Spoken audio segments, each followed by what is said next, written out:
All right, we'll go ahead and get,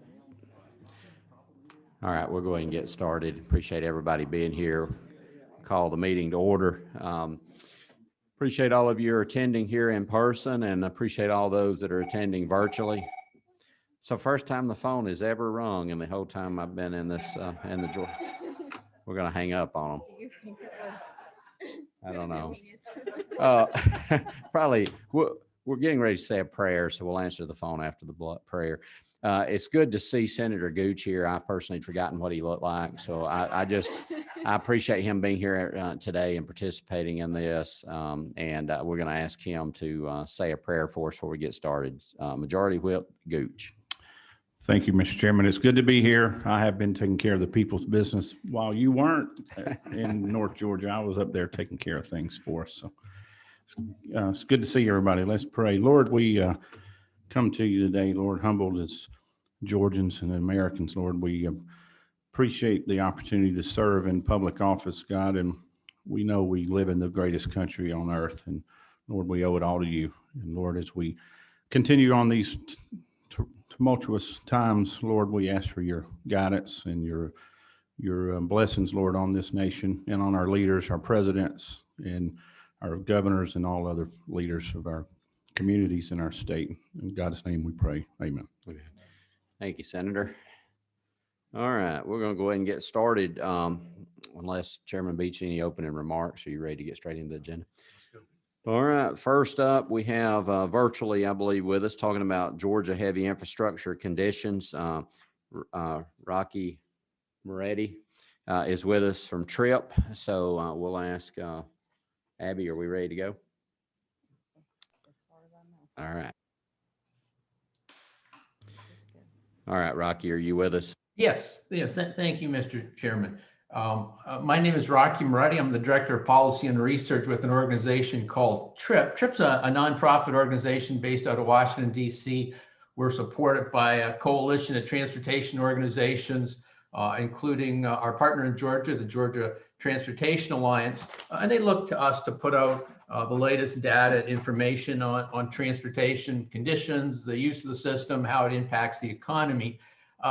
Today, I'm going to cover several items. I'm going to quickly take a look at some of the latest data as we track data on an annual basis in Georgia we think would be of interest to this commission. Also take a look at a report we're going to begin releasing later this week and culminating on Monday, 12 regional reports looking at transportation across the state. And then also take a quick look at findings of two recent national reports on freight transportation and the interstate highway system that we think would be of interest to this commission. And finally, I'll make a few comments on the impact of COVID on freight transportation. Before COVID, as we looked at travel across the country from 2013 to 2018, vehicle travel in Georgia was up 20%. That's the fastest rate of vehicle travel growth in the country. During COVID, we've seen travel in Georgia drop by as much as 39% in April. We know the latest data indicates it was down 12% in August, and I suspect some of you may have some even more recent data, but clearly the trends are that travel's coming back. We hear that traffic congestion, if there is some change, it's coming back more quickly in the evening hours, and the morning traffic congestion doesn't seem to be quite as bad, but traffic tends to extend more during the day as more people are working at home or having more flexibility. The latest traffic fatality numbers, unfortunately, are very troubling. In Georgia, approximately 1,400 people a year are being killed in traffic crashes. That's an appalling number. Unfortunately, Georgia is just at the national average, but no one gets an A in this category. Traffic fatalities are just far too many, and there's a lot of work to be done on all fronts.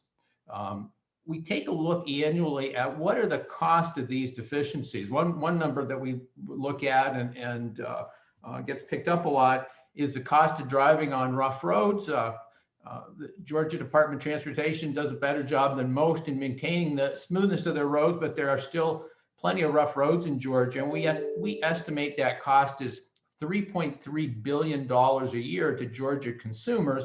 Just the rougher the shape roads are in, the more vehicles are getting beaten up, and that takes a toll on a vehicle's lifespan and the cost of maintaining that vehicle. We also watch closely. The Texas Transportation Institute at Texas A&M University does a good job at looking at the cost of traffic congestion for passenger vehicles and freight in terms of lost time and wasted fuel. And based on their urban estimates, it costs Georgia around $5.5 billion annually is the economic cost of traffic congestion. And then I mentioned the high number of fatal and serious traffic crashes in Georgia. And based on the National Highway Traffic Safety Administration's model of strictly the economic cost of fatal and serious traffic crashes, lost productivity, additional medical costs, that cost is around $15 billion annually in Georgia. So certainly maintaining and improving the transportation system it takes significant investment, but when that investment's not adequate, there's significant cost as well. We've worked with several groups to put together a series of 12 regional reports called Moving Georgia Forward. It breaks the state into 12 regions, working with the Georgia Transportation Alliance and also the ACCG, Georgia's County Association, which surveyed all of their members, looking for the latest data on what's the condition of the county maintained road system. Actually, our bridge data actually refers to all bridges in the state. And we have these 12 individual reports, and we'll do a series of virtual media events culminating next Monday with the release of the final of the 12 reports and also a cumulative state report. The county governments tell us that 22% of their roads are in poor condition, and another 33% are in fair condition.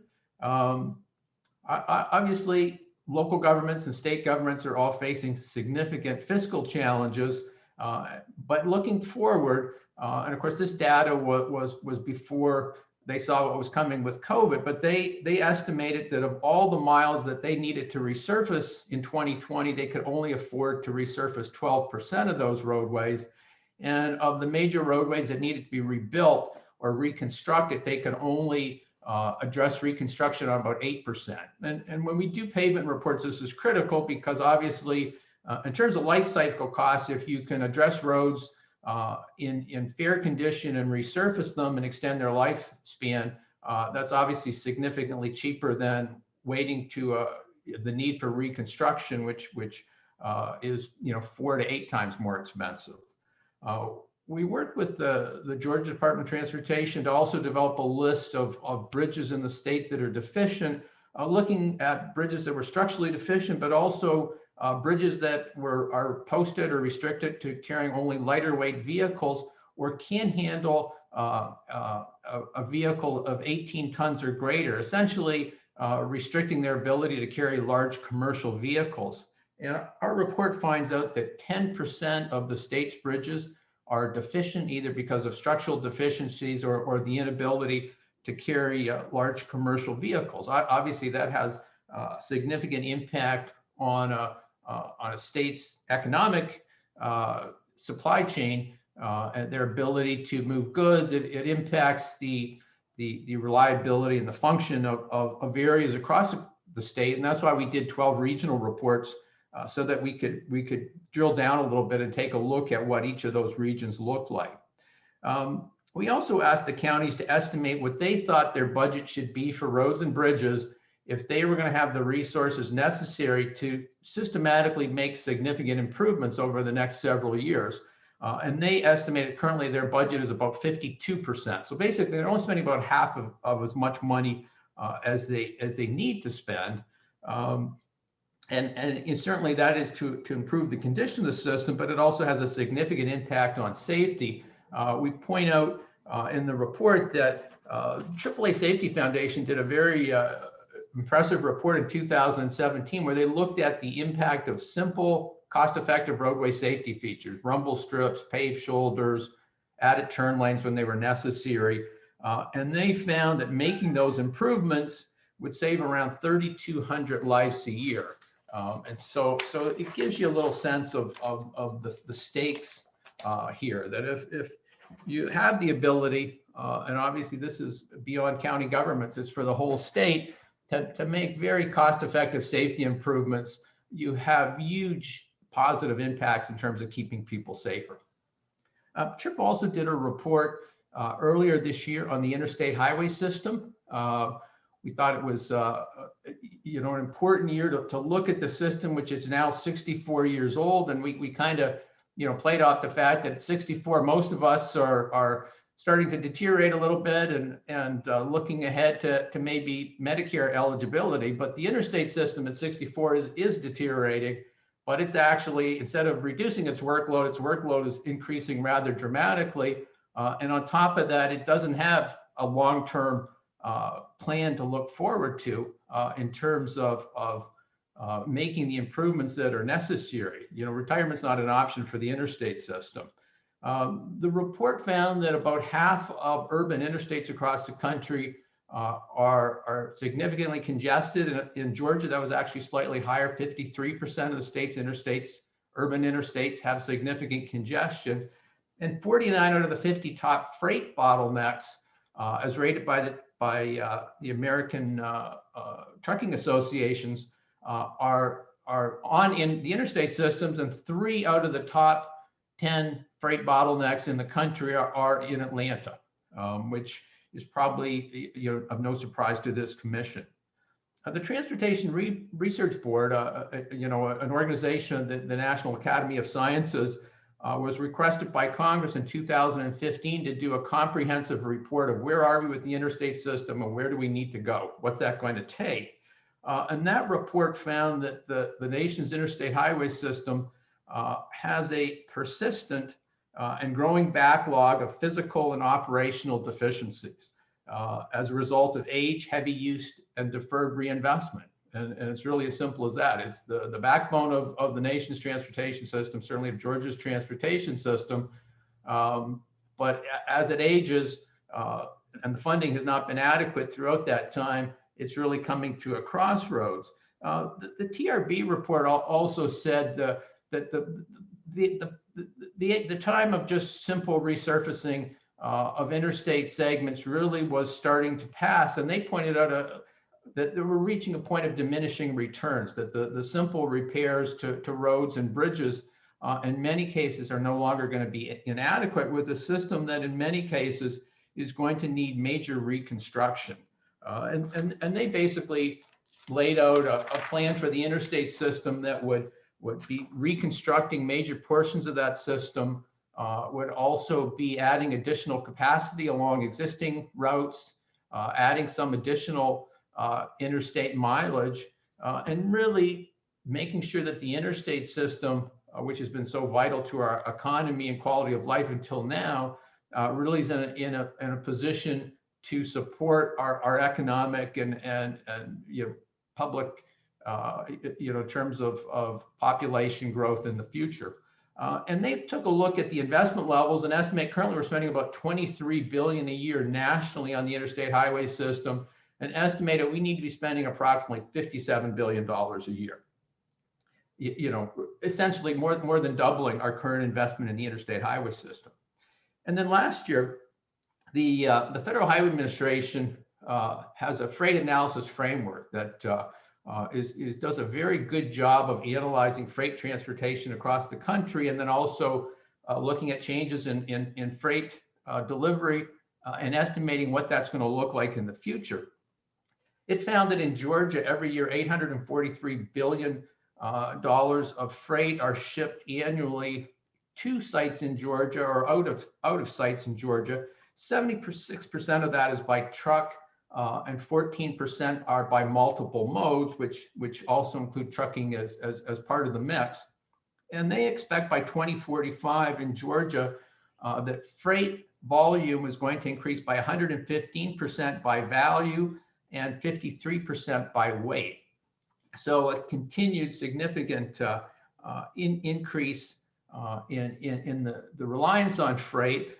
And really that's reflecting a number of things, obviously additional economic and population growth, changing business and retail models that rely more critically on transportation, advances in manufacturing, which again require faster supplies, the move to e-commerce, to Amazon distribution centers, and really every other major business or retailer also having distribution centers.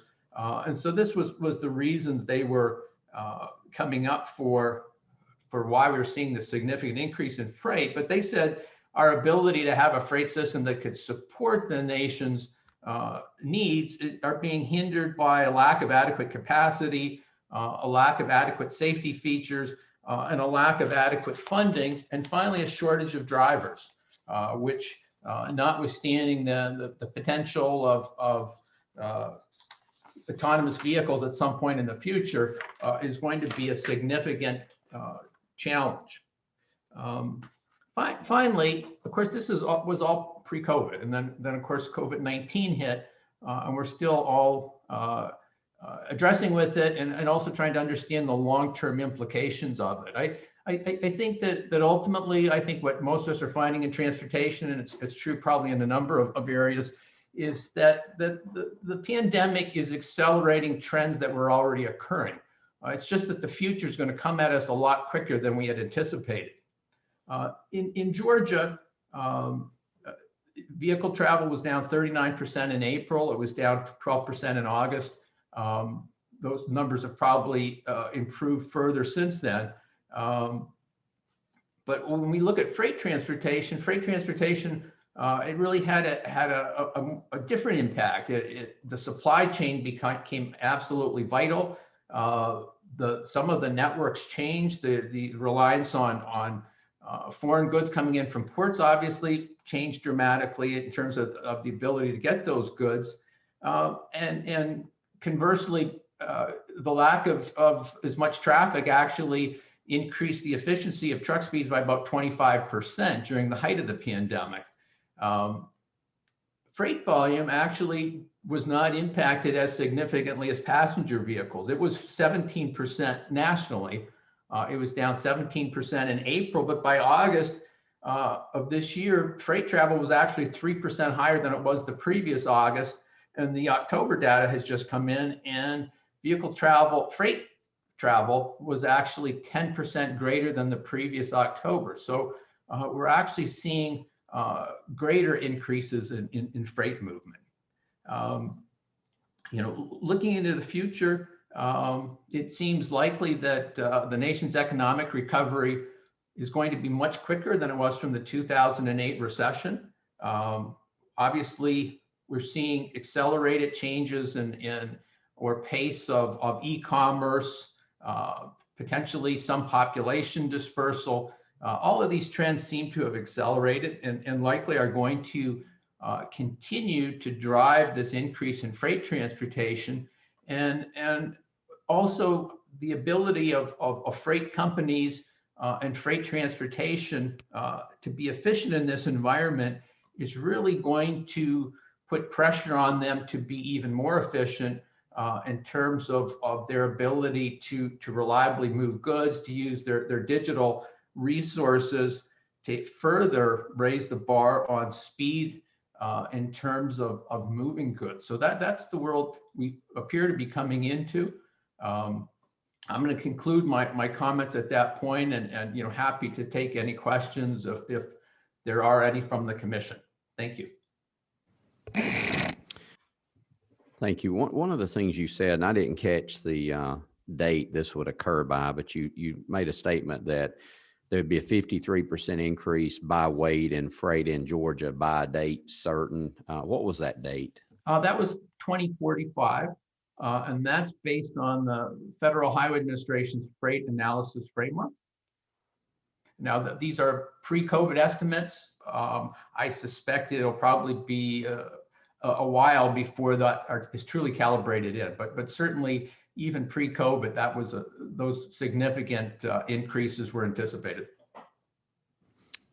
Okay, thank you. Mr. Skinner. Is this, yeah, I guess this is on, good. Mr. Moretti, you have some great data and facts, and I really appreciate the depth of the information you provided.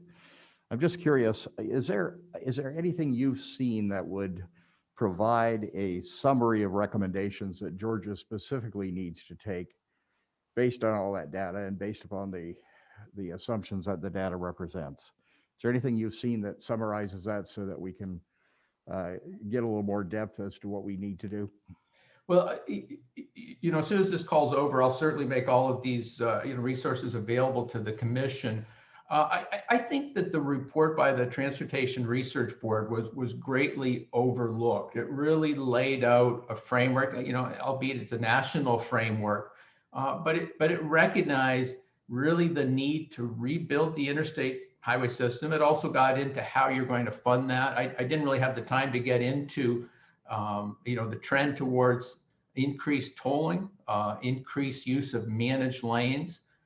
It's really going to take a very creative approach to these tremendous costs. But really, the TRB report, I think, really laid out, it's a several hundred-page report. It laid out a very good framework and rationale for explaining to the public, here's how we got here, but here's where we need to go. And I think states can take that and then tailor it to their own states.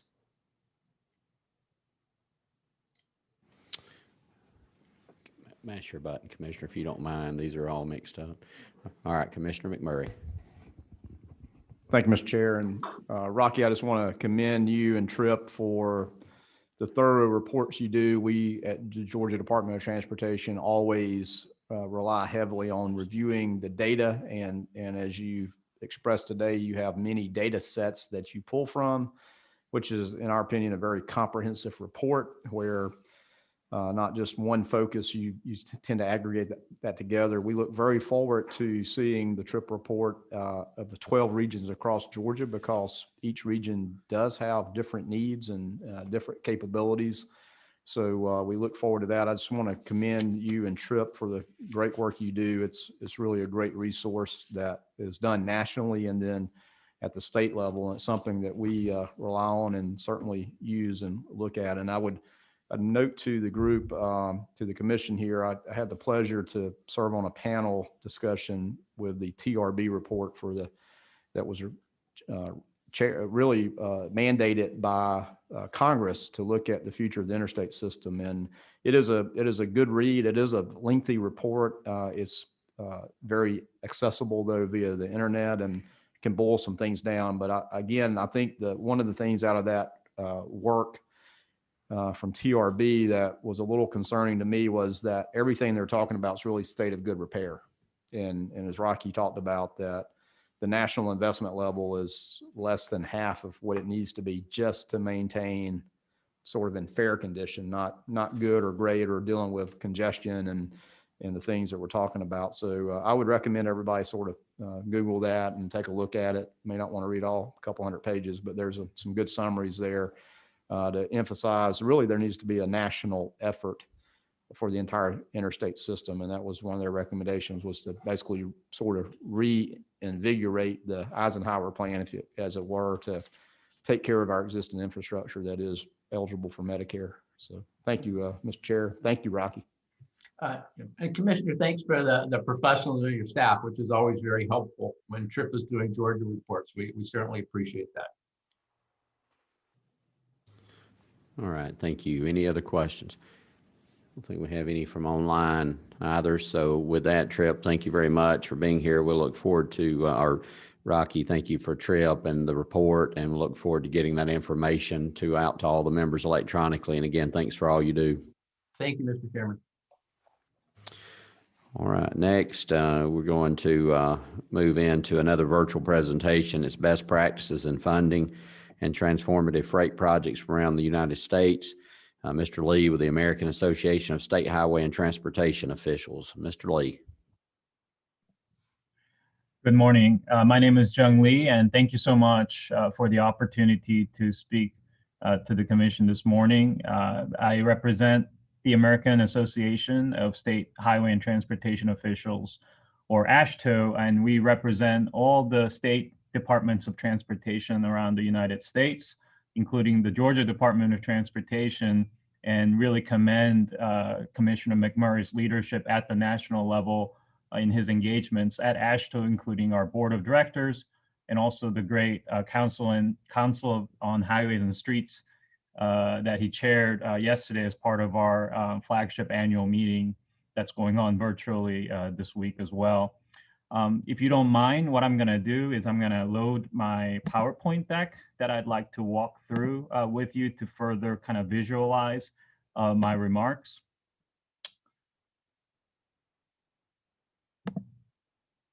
So wanted to talk about, as was mentioned in the introduction, about the revenue mechanisms for transportation that can be considered to increase your investment levels. And I know that we have really tremendous speakers I saw on the agenda coming up later this morning that are going to focus more on the federal picture and the state picture.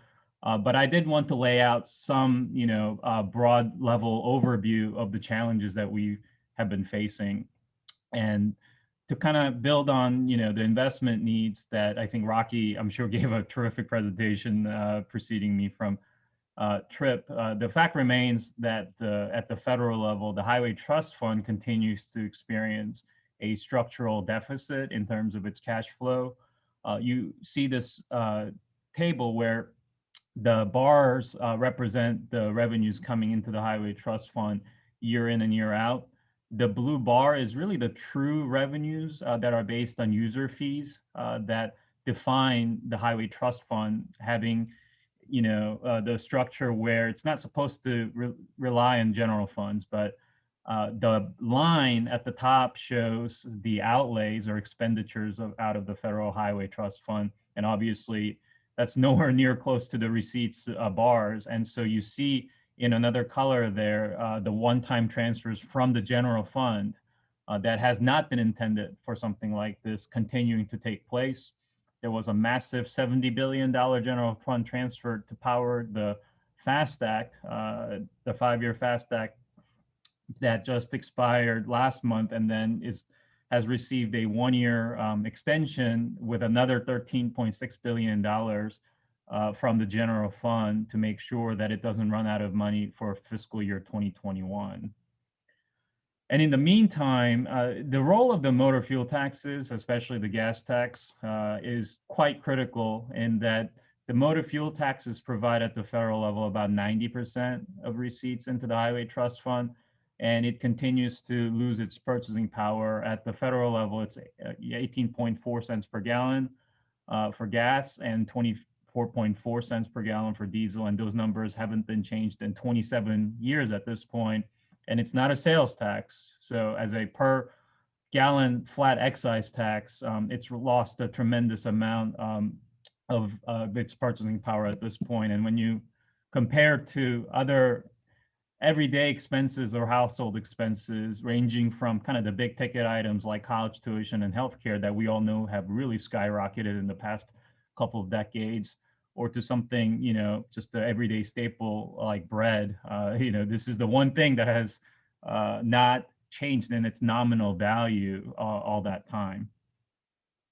So what we at AASHTO have looked at over the years is, what are all the, transportation revenue mechanisms that could be considered at the federal level, and obviously that is translatable to the state level as well.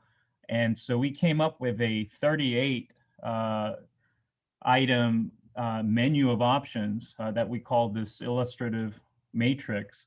And this has been provided and will be provided to you after this presentation. I know it's a little bit hard to see just on the screen here, but really the point isn't to go line by line here, but to show that there's no shortage of options that are out there.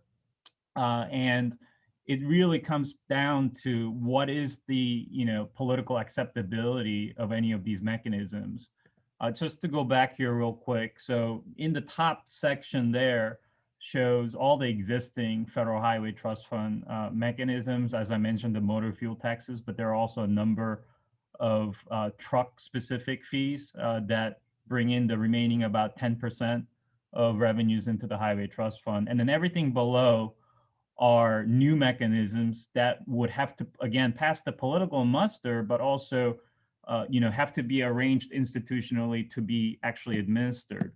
And so we've also looked at, when you look at, the policy considerations in terms of implementation and administration, something like the motor fuel taxes, there are very few payers into the IRS or the state revenue department. So it's actually fairly easy to collect. More than 99 cents of each dollars of motor fuel taxes go for transportation purposes, which is extremely efficient.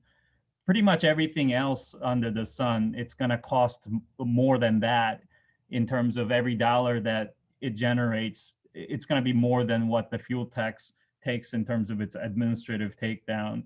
And so what this particular, chart aims to show is when you look at equity considerations and other policy considerations tied to the implementation and enforcement, where do the different mechanisms land? And also the size of these circles show the yield is really critical in that, if you go through the trouble of implementing a brand new mechanism, but it solves, say, like 2% of your revenue shortfall, obviously you then have to find other revenues elsewhere. So the yield is extremely important.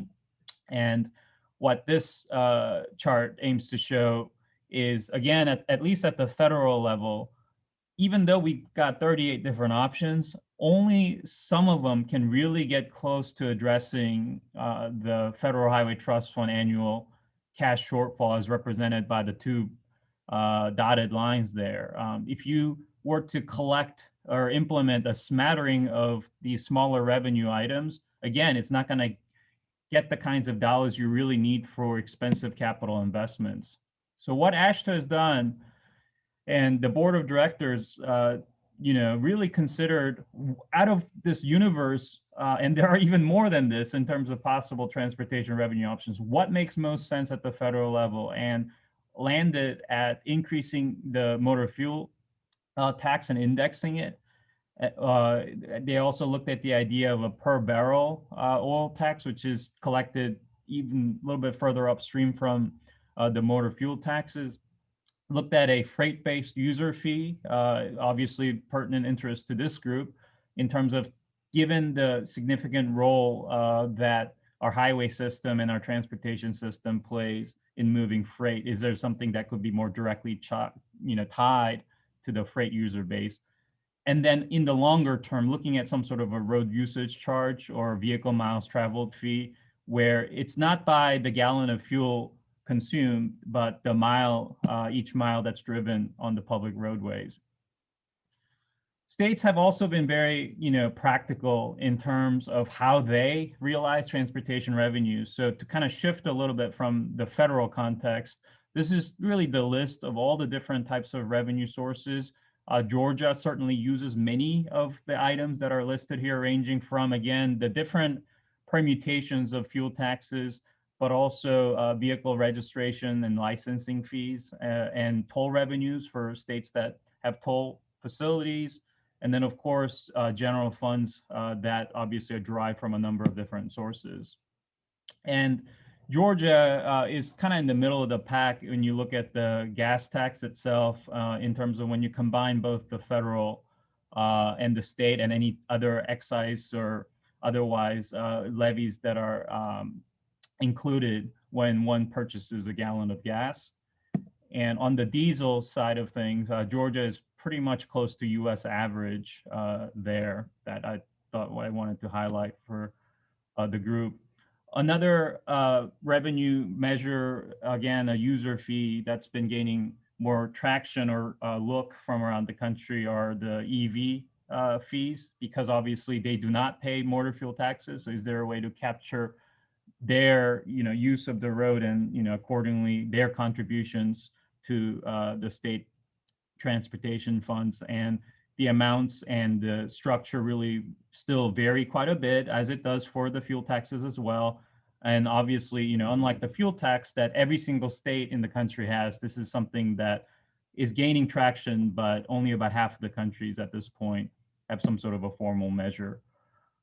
Also wanted to hit a little bit upon, the financing tools that are available. Not going to get into too much details other than that, one proven way to accelerate needed investments is to obviously, borrow funds to get the cash flow that you need to get it done quicker. And there are a number of different financing tools available at the state level, at the federal level, with really attractive federal subsidies and things like that that have been used around the country as well.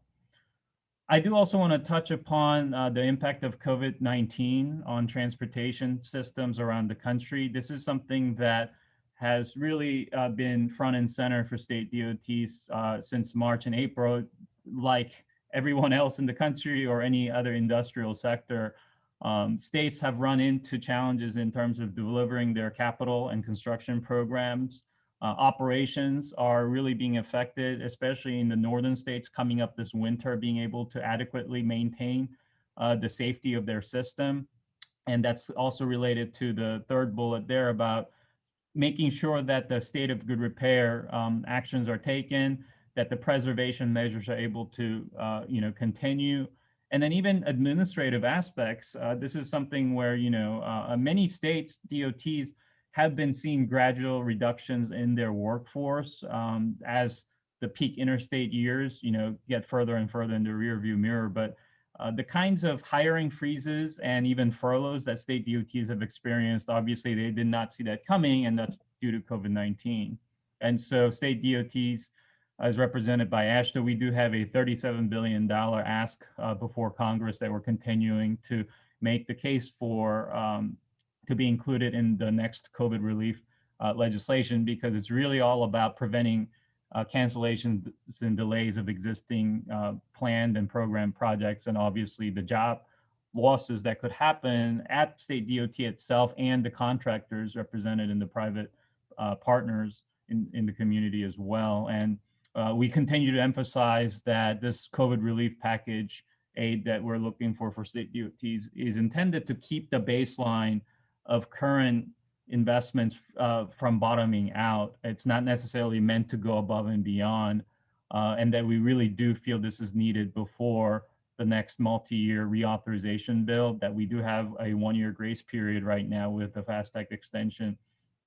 This still needs to be done before that. And that we feel, because transportation dollars at the state level really rely on user fees, not the general fund, that this has to be addressed in its own, with direct funding from within the COVID package, rather than being lumped into a much larger state and local aid package.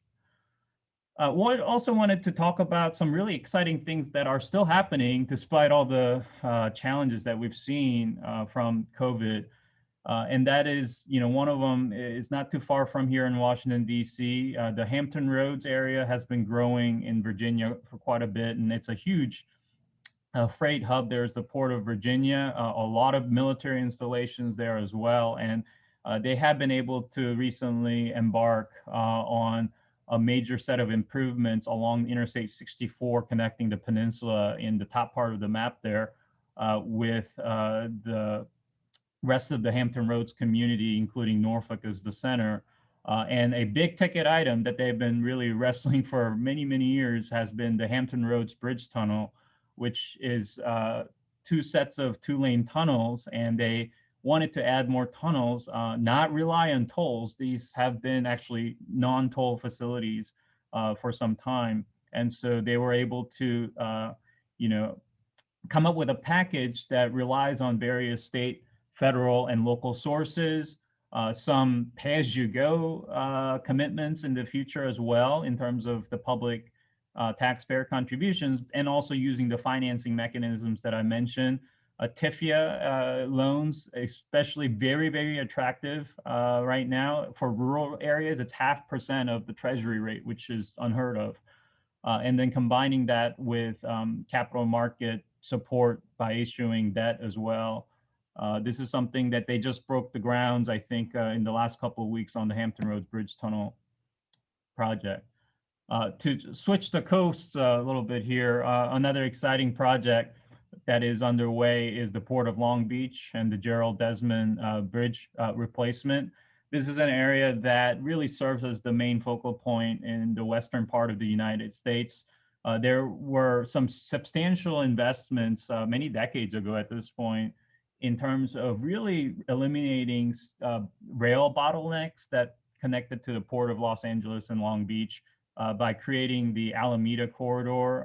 And, you know, obviously you continue to have to make the necessary investments in such a busy area. And so this is a key part of the access to the ports of Long Beach and Los Angeles in terms of coming up with much more efficient way to transport not only freight, but obviously the communities there as well. And again, you know, this is what we typically see with major projects these days.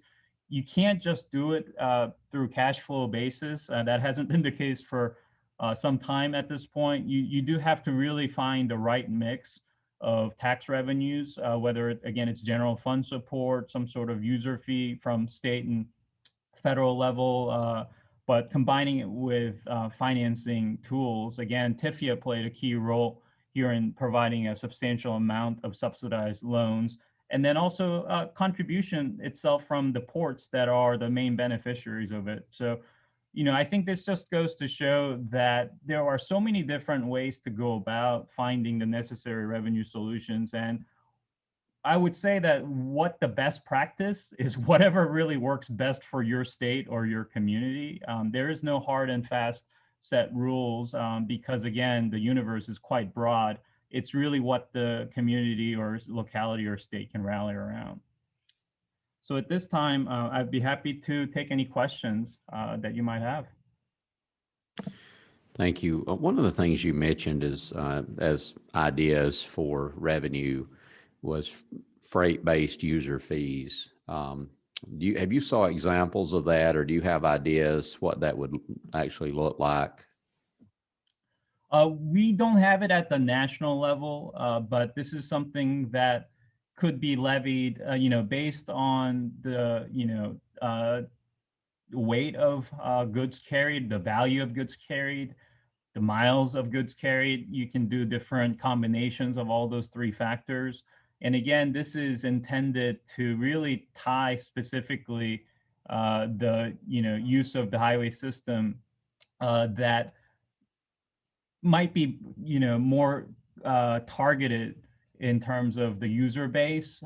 Both forms of motor fuel taxes, the gas tax and the diesel tax, you know, it's been around for over a century at this point in terms of the gas tax. And the way that the interstate system was created, you know, at this point, 70 years ago almost, and financed through motor fuel taxes, is that this was proxy for use.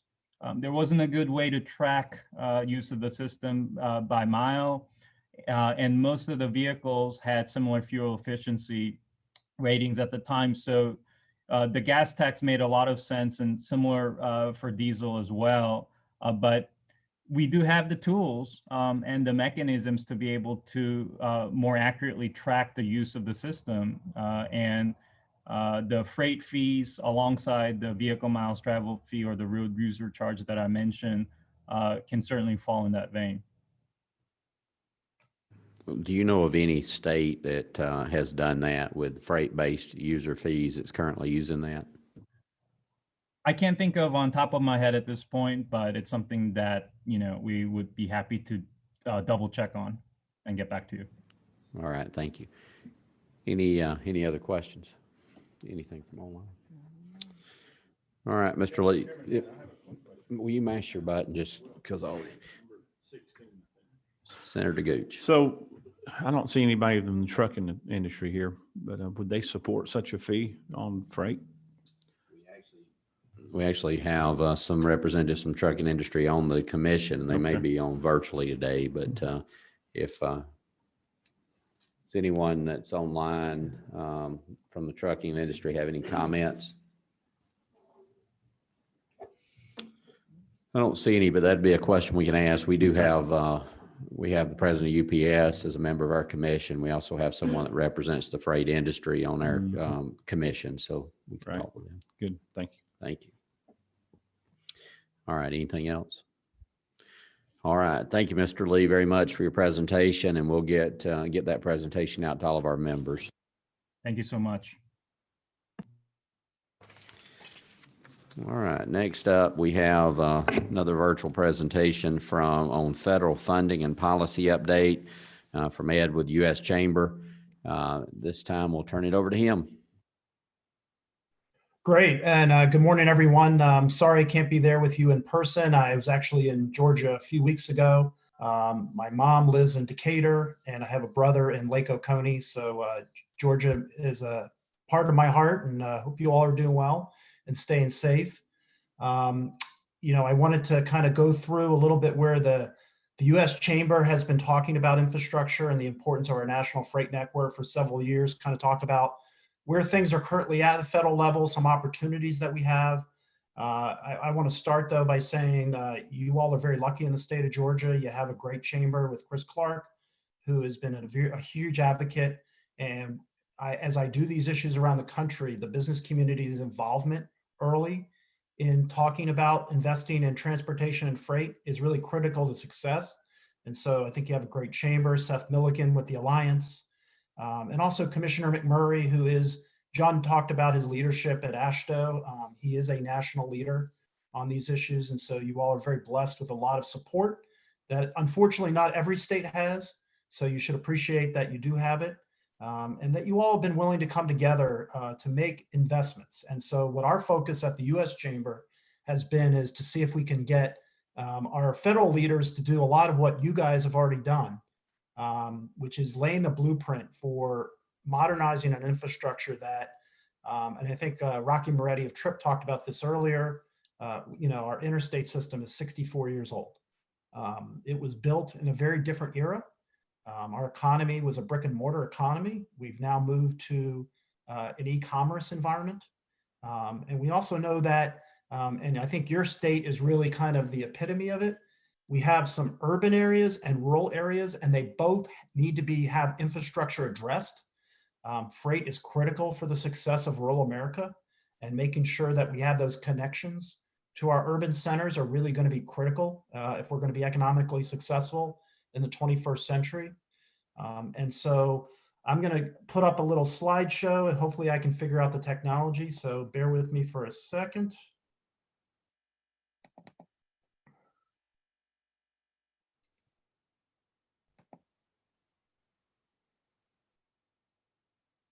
Great. So again, this isn't a surprise to anyone in this commission, but we really view modernizing our infrastructure that was built 50 to 100 years ago a key to economic growth and success. And again, that success is a shared responsibility. It's federal, state, local, and private sector where we can encourage it. So there is no one entity of government that's going to address all these issues. It takes the partnership of all the entities working together to truly address the infrastructure issues, not just of Georgia, but of our nation. And it's important that we have a national network, that Georgians know that they can move their freight anywhere in this country, and that they're going to have it move safely, efficiently. Georgia is also uniquely positioned. You have 3 ports with Charleston, Savannah, and Jacksonville that are really moving freight through your state. And so the importance of making sure that network is connected to those 3 ports is really critical. Again, I wish I could say this was news to this commission, but I'm sure it's not. Our economy loses $170 billion in productivity due to congestion. And we know the freight's coming. It's going to double by 2030. And so we believe that we need to address these issues in a big way. At the federal level, we have been band-aiding them over the last several years. We've been talking about infrastructure modernization really since the last surface transportation bill got completed in 2015. That being said, we've made a lot of progress. We continue to get record amount of federal funding. It's still not the long-term funding that we'd like, but providing that certainty for states like Georgia to know what you're going to get from your federal partner. I also want to point out that the unique partnership that's been formed with the stakeholder community, working with AASHTO, working with the state and local governments to get a 1-year extension of the surface transportation bill. That should not be taken lightly. We had an expiration of the long-term bill on September 30th. Many of us had been pushing to get a long-term bill done, but unfortunately, and I don't have to tell folks in Georgia, 2020 politics kicked in. And unfortunately, we weren't able to get Congress to come together on a long-term bill. And so about a month before the expiration of the bill, we came together as a large stakeholder community and went to our leaders in Congress and said, state DOTs need certainty for 1 year to make sure that we get that funding available to them. And so we were able to gain bipartisan support, and the president signed into law the 1-year extension of our surface transportation bills, which will provide Commissioner McMurray and others in his job the ability to know what the federal government's going to provide over the next year. So that's the good news. There's a couple things that we're going to try to finish this year that I'd like to talk to the commission about. And then I really want to get to what is our vision for the future and how we can work with you to help get that vision done by Congress. Because again, it's really critical to the success of not just Georgia, but the nation that we address this issue next year. So this year, we have 2 issues that we're trying to get done before Congress leaves, even though we're in a lame duck session. And the first issue, and John Lee from AASHTO talked about this, but the COVID relief bill, we need to make sure that state departments of transportation get necessary funding that they lost due to the pandemic. Again, this is nothing that folks in the state of Georgia did. It was due to a pandemic, and making sure that the states get that money so we don't have any interruption in funding. And so we're going to be advocating very hard over the next month to get Congress to do that. The other thing we need to get done is our federal appropriations for transportation expires on December 11th. And we are hopeful that we can get bipartisan agreement on an appropriations bill that lasts through next September. Again, if we can get that longer term appropriations done, you all will know what the state of Georgia is going to receive from the federal government over that period, and it'll allow you to make good decisions based on what your federal partners bring to the table. So we're going to have a lot of work to do through the rest of the year, even though it's called a lame duck session. We believe that these are 2 things that have to get done, and we look to your support and talking to your congressional delegation to remind them of the urgency of the matter to get that done. Without this type of funding, again, uncertainty will take over. And, it seems to be whenever this uncertainty happens, particularly freight projects are the first ones that seem to get delayed. And so it's really going to be important to get those 2 things done this year. And again, here is, the 2 things that we talked about. And as long as, next year, we want to get this federal infrastructure bill with a sustainable funding source. So the chamber has known this is a problem for a while. Back in 2016, we came up with a 4-point plan for how Congress should address this issue. And I'd like to go through this with you and expound on a few of these 4 principles that we've laid out. And we've talked to members on the Republican and Democratic side on this, and they all want to be supportive. It's just actually getting them to make the votes and to get it signed to the president's desk and get it signed into law. Our first proposal for paying for surface transportation, our roads, our bridges, our transit is, and John talked about this, we haven't raised the federal motor fuel tax since 1993. We're not going to modernize the system without an adjustment in that fuel tax, in our opinion. Our proposal calls for a 5-cent increase in the fuel tax over a 5-year period. So it'd be 25 cents over 5 years. Our analysis shows that proposal would generate about $400 billion in 10 years to pay for our roads, our bridges, and our transit systems. Now, that being said, we're very aware that we're looking at electric vehicles becoming more and more prevalent. We know other alternative sources of fuel on vehicles is becoming prevalent. And so we too believe that we need to look at a vehicle mile travel moving forward. We're very involved, and I'm personally involved in a pilot project on the I-95 corridor where I have a transponder in my car and I get a monthly bill that says, Ed, you travel 550 miles and we're going to charge you 2 cents a mile. I'm very comfortable with that, but I think there could be a lot of Georgians and a lot of folks around the country that still are going to need a lot of education to be comfortable with having some type of transponder in their vehicle tracking their miles. You know, most of us recognize that a cell phone, anytime we're on a computer, our privacy is pretty limited anyway, but I think there's a huge education gap that's going to have to take place before we do anything at the national level on a vehicle mile traveled. And I heard the questions come up earlier looking at a freight, you know, either a user charge or using a freight VMT. We think there's a lot of opportunity and possibility there.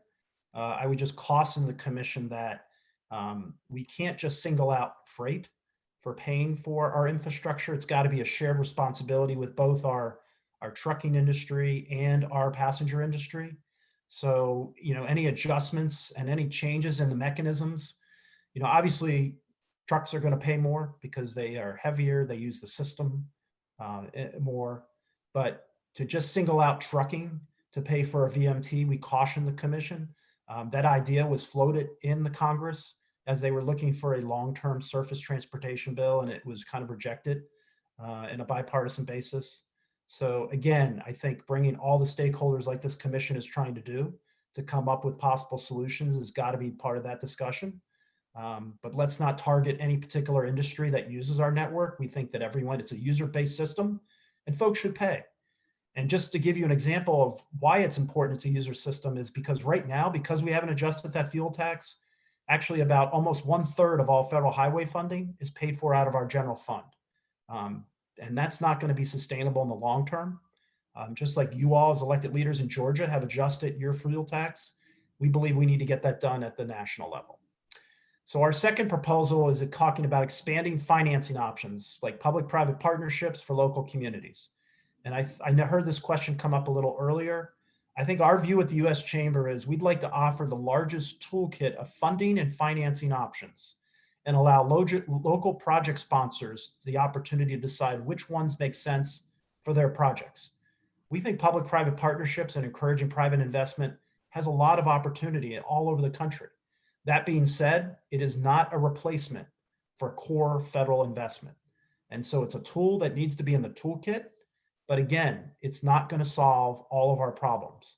But where it does make sense, we need to utilize it in a better manner. Where it can be utilized, it can free up federal, state, and local money for those projects that a public-private partnership just doesn't make sense. So again, having it as a tool in the toolkit and for local project sponsors make the decision on which funding and financing options make sense to them. Number 3 is we need to streamline the permitting process to get projects off the ground. This administration has made a lot of effort to get the federal government to streamline their processes. They implemented an executive order that for any federal major project, there's a 2-year time limit on federal agencies to go through the permitting process. And again, we believe this can be done without changing environmental law, without changing the permitting process. But you know, making sure there's a reasonable timeline for public input and environmental review, but let's get a yes or no answer. And folks, if the answer is no, let's get to projects that can get to yes. It shouldn't take 17 years to get projects approved. We shouldn't be spending more in the permitting process than we are in the actual construction. So again, reasonable timelines to get projects through the permitting process is critical. Businesses like the Chamber, we're willing to pay more for infrastructure, but if we can't see delivery of the projects in a more timely manner, it's going to be a lot harder to sell, not just for the business community, but for Georgians at large to pay for more for infrastructure if they don't see the projects getting delivered in a timely manner. And then finally is we have to have a skilled workforce to develop these projects. Obviously, with the pandemic, our economy, we still have a high unemployment level, but again, providing job skills for men and women to do good paying jobs and to develop a 21st century infrastructure that can use innovation and technology. We really believe there's great opportunity there, but we need to have that workforce and we want to provide folks the skills to do so. And so we've been very involved in this administration's putting out a workforce development task force, working with even organized labor and apprenticeship programs. But again, we believe there's a lot of communities in our states that if we can get them these opportunities and give them the skills, that they could be really part of the success of modernizing our modern infrastructure. So I've laid out the Chamber's 4-point plan. Where do I see this all going? So, look, we've been talking about infrastructure at the federal level for a long time. But again, we've made a lot of progress. I like to use the analogy, and I know it's football season. We use the analogy that we've taken the ball down the field. We've made a lot of progress. We're in the red zone, so we're getting closer to getting something substantially done. And you all and many of your citizens have been part of an effort to encourage federal lawmakers to continue to make record amounts of investment. So that's all good. Now we just got to figure out how to get the job done. And we at the U.S. Chamber have put out that as we get through this very contentious election period, the two issues we want to see addressed, number one is COVID relief this year. And then the number one issue that we believe needs to be addressed next year is an infrastructure modernization plan. It will encourage economic development. It will provide good paying jobs. If we start now and we look at it from a 10-year vision, that freight that's going to double that I mentioned earlier, we're going to be ready to address it. We can't wait until the freight's already here to make the investments to be able to handle the freight. We know that we're beyond just in time now. Our economy moves quickly. Georgia is uniquely centered, both with your topography and the types of demographics you have in your state, to be a real beneficiary of infrastructure modernization. And so, we have encouraged the new Congress, and we'll see who's in the White House, to make it a big deal. And both President Trump and Vice President Biden have talked about infrastructure during the campaign, but it's not going to be easy. John Lee laid out the funding options. We're open to all of them, but if you really look at how are we really going to pay for infrastructure in the short term, we believe we have to adjust that fuel tax one more time. And then let's continue to look at these pilot programs that are going on around the country. And then hopefully we can, by the next time the federal bill comes up in 8 to 10 years, we're ready to implement a vehicle mile traveled. And so I know the question came up from one of the members of the commission, where in the country have we used freight fees? I would ask you to look at the Alameda Corridor in California. It's where the trucking industry came together with the rail industry in a public-private partnership to make investments in the Alameda Corridor. So that's one area that I believe those types of investments make sense. I also encourage the commission to look at managed lanes. Managed lanes seems to be something that folks have become much more accepting of than other types of toll facilities. Again, it gives you as the driver a choice. You can look up and see how much is it going to cost me to get from point A to point B. At some points in the morning, it's worth it to pay whatever the number is to get there. And again, that number is set by the congestion that's available. And if people feel like they have a choice, they seem to be more open to make a decision versus if we impose either forcing a toll road or just leaving general purpose lanes and basically say we have no solution. That is not a good answer, and that doesn't work in the long term. It doesn't even work in the short term. So again, encourage you, and I know in Georgia you've been looking at some of these projects. They continue to seem to be successful around the country. But again, bringing the stakeholders together like this commission is trying to do, coming up with common sense solutions, that's really the path here. Coming up with solutions that is going to disadvantage either trucking, rail, or other part of the business community, you may be able to jam it through, but it's not going to solve the problem. So again, having folks at the table like this commission is doing, we think is really going to be critical. We at the U.S. Chamber want to be a partner in that effort and encourage you moving forward. Some information on where we stand and what we're involved in and how you can be more active. And a lot of the information that I gave in this presentation, you can get at these two websites. And I really appreciate the opportunity to be with the commission today. Hope you all are doing well and look forward to taking any questions that you all have. All right. Thank you. Thank you very much for that and for the chamber.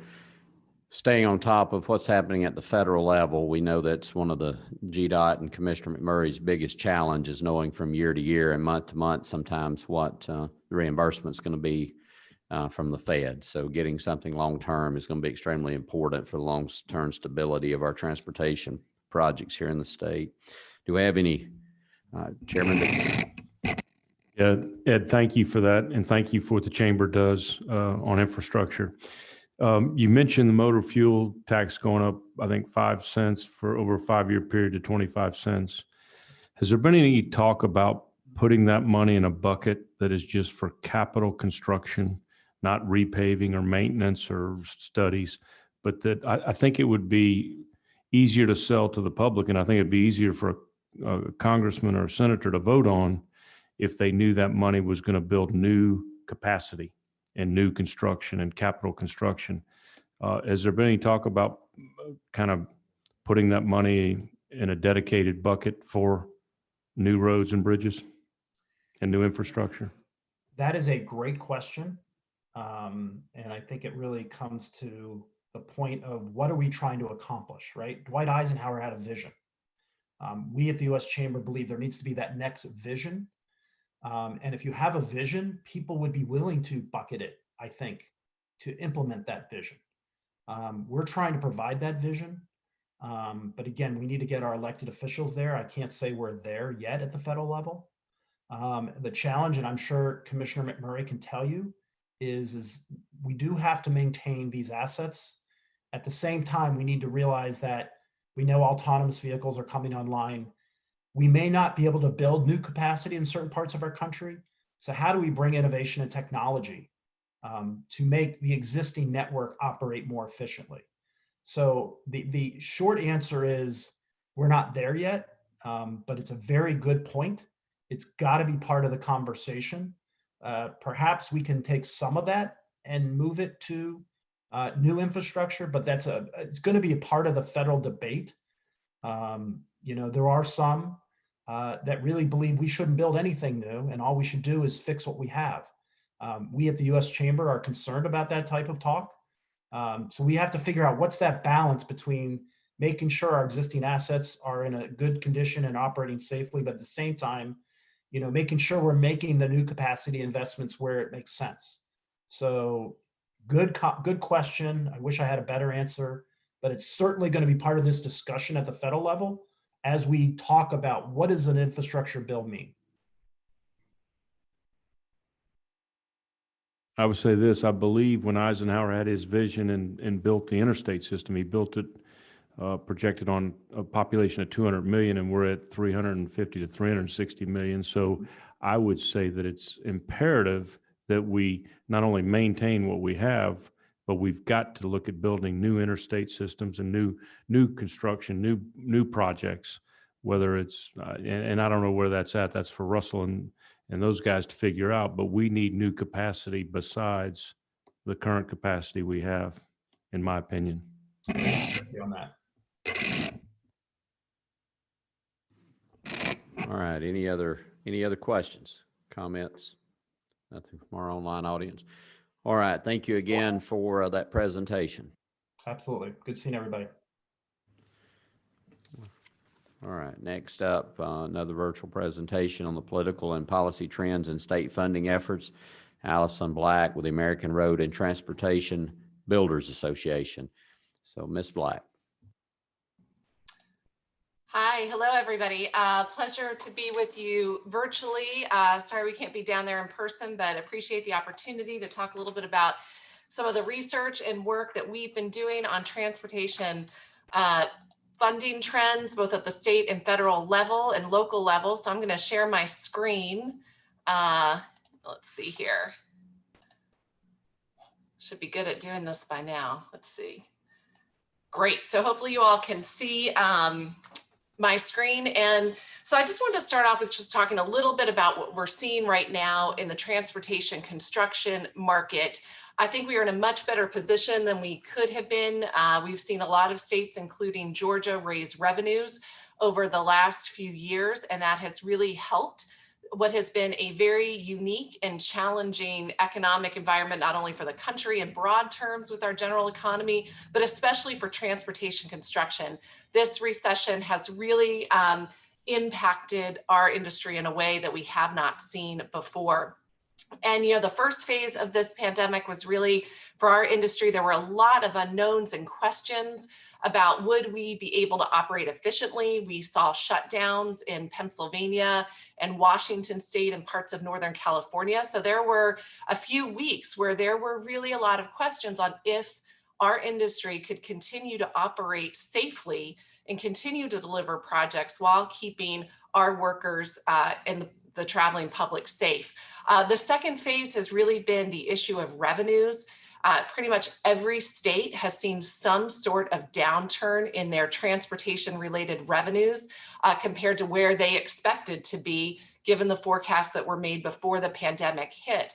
And then this third phase where we're really starting to see right now is how are individual states going to make decisions about how they're going to deal with those revenue shortfalls. We see some states turning towards bonds, other states are cutting some projects, other states, and I'll talk about this in a little bit, are pulling way back significantly.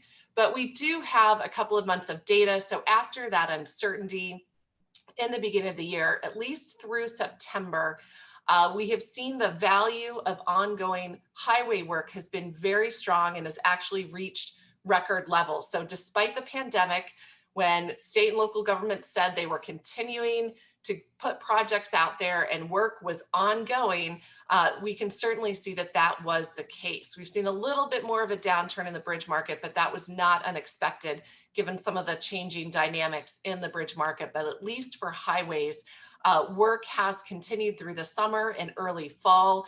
And we do expect at the end of the year, we'll have done as much work as we did previously in last year, which was very good for 2019. So things so far have continued, but we are starting to see some softness in the market in terms of contract awards getting out. So what we were looking at was the actual ongoing work, but then we know that states have begun to pull back on some of the projects. And we've seen varying degrees of how states have been dealing with this. I think one example is North Carolina, where they have scaled back to, they plan to put out 50 projects in the coming year. They have delayed several hundred projects. So there we see a very big impact on the program. Kentucky canceled 2 months of bid lettings over the summer.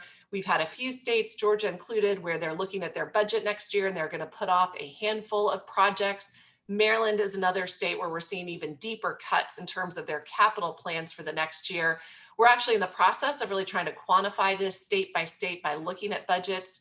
Ohio is an example of a state where we've seen, they took a look at the revenue situation and they put off 2 to 3 major interstate projects, several $100 million worth of work, where they said, you know what, that should have gone out this year, but we're going to put it out in 2021 or 2022, given the situation. So we've seen that pullback largely on state-only funded projects in places like Pennsylvania as well. So we're starting to see some of that pressure on states with the revenue situation. Now, as I mentioned, for states with a variable rate, and I think Georgia has been a leader in terms of diversifying their revenue streams, things are better than I think they would have been had we been looking at a similar slowdown years before we started to see all these revenue increases in 2013. So those variable rates, the diversification of revenues has definitely helped, but there's no question that the current, with the shutdown orders earlier this year, the stay-at-home orders, people telecommuting more, this recession is really impacted transportation revenues in a very unique way that's different from what we usually see. So in terms of state revenues, I wanted to show you a little bit how state, and these, we're looking at revenues for state DOTs, all revenues coming in, and this is money that is used for maintenance, overhead, administration, and capital outlays. But the mix of revenues has really changed over the last 10 to 20 years. And you can see on the left-hand side of your screen, in 2000, state highway program revenues, about over half of that, 55%, were what we would call traditional user fees. So that's going to be tolls, gas taxes, as well as vehicle registration fees, license fees. All of those user fees were over half of revenues coming into state DOTs on average. You also had other revenues, which would be sales tax, general fund transfers, reoccurring revenues that are not related to user fees, and then of course bonds, and then the federal investment, which would be the federal aid highway program that my friend Ed Mortimer was talking about in the previous presentation. And then 2018, what we've seen, especially since we started to see states raise their revenues in 2013, we started to see more of an emphasis on other state revenue sources, less in terms of the gas taxes. I'll show you has always been a key part of those revenue packages, but even within those user fees, currently gas taxes bring in as much revenue as motor vehicle registration and license fees. So we've even seen a shift within that blue part of that pie in the middle, that 43%. So states have really tried to diversify those revenues. Federal investment continues to be about 23 to 25% of all revenues coming into the state DOT. But as I'll talk about in a little bit, that money, since it has to go towards capital outlays, is really a key part of delivering state highway, bridge, and bridge construction programs. But on the far right, I've also pulled the information we have for Georgia. And the source for this is the Federal Highway Administration. They collect information from state DOTs every year. This is for 2018, the last year of data they have available. But you can see here that federal investment is a key part of the revenue pie in Georgia. Highway user fees are less than the national average. Those other state revenues are very important, and that reflects the measures that were approved in 2015 and the diversification of the transportation revenue streams in Georgia. And then bonds, 12%, continue to be within in line with the national average. There's some states that really rely on those bond issues, and that's actually a much bigger piece of that pie. But that gives you an idea of the picture in Georgia, how it's a little bit different. But as I mentioned, the motor fuel tax continues to be one of the core pieces of any transportation revenue increase that we've seen passed since 2013. And you can see there have been a number of states that have been forced to take some sort of action to increase their gas tax revenues as a core part of a transportation package. But increasingly, and I think this reflects what we saw in Georgia, state legislatures are passing not just a gas tax increase, but other revenues to try and diversify those revenue streams coming in. But we did see this year, Virginia passed another increase. I would say Georgia, Virginia, Utah, there are a handful of states where we've also seen state lawmakers who are very forward thinking. I think that's obviously part of what's going on today with your vision of looking at freight and some of those challenges that are coming down the road, but also the ability of lawmakers to go back, pass several different initiatives, not just one-time funding. I think this makes a real difference because those pressures continue to grow. That demand for transportation investment does not stop after a measure is passed.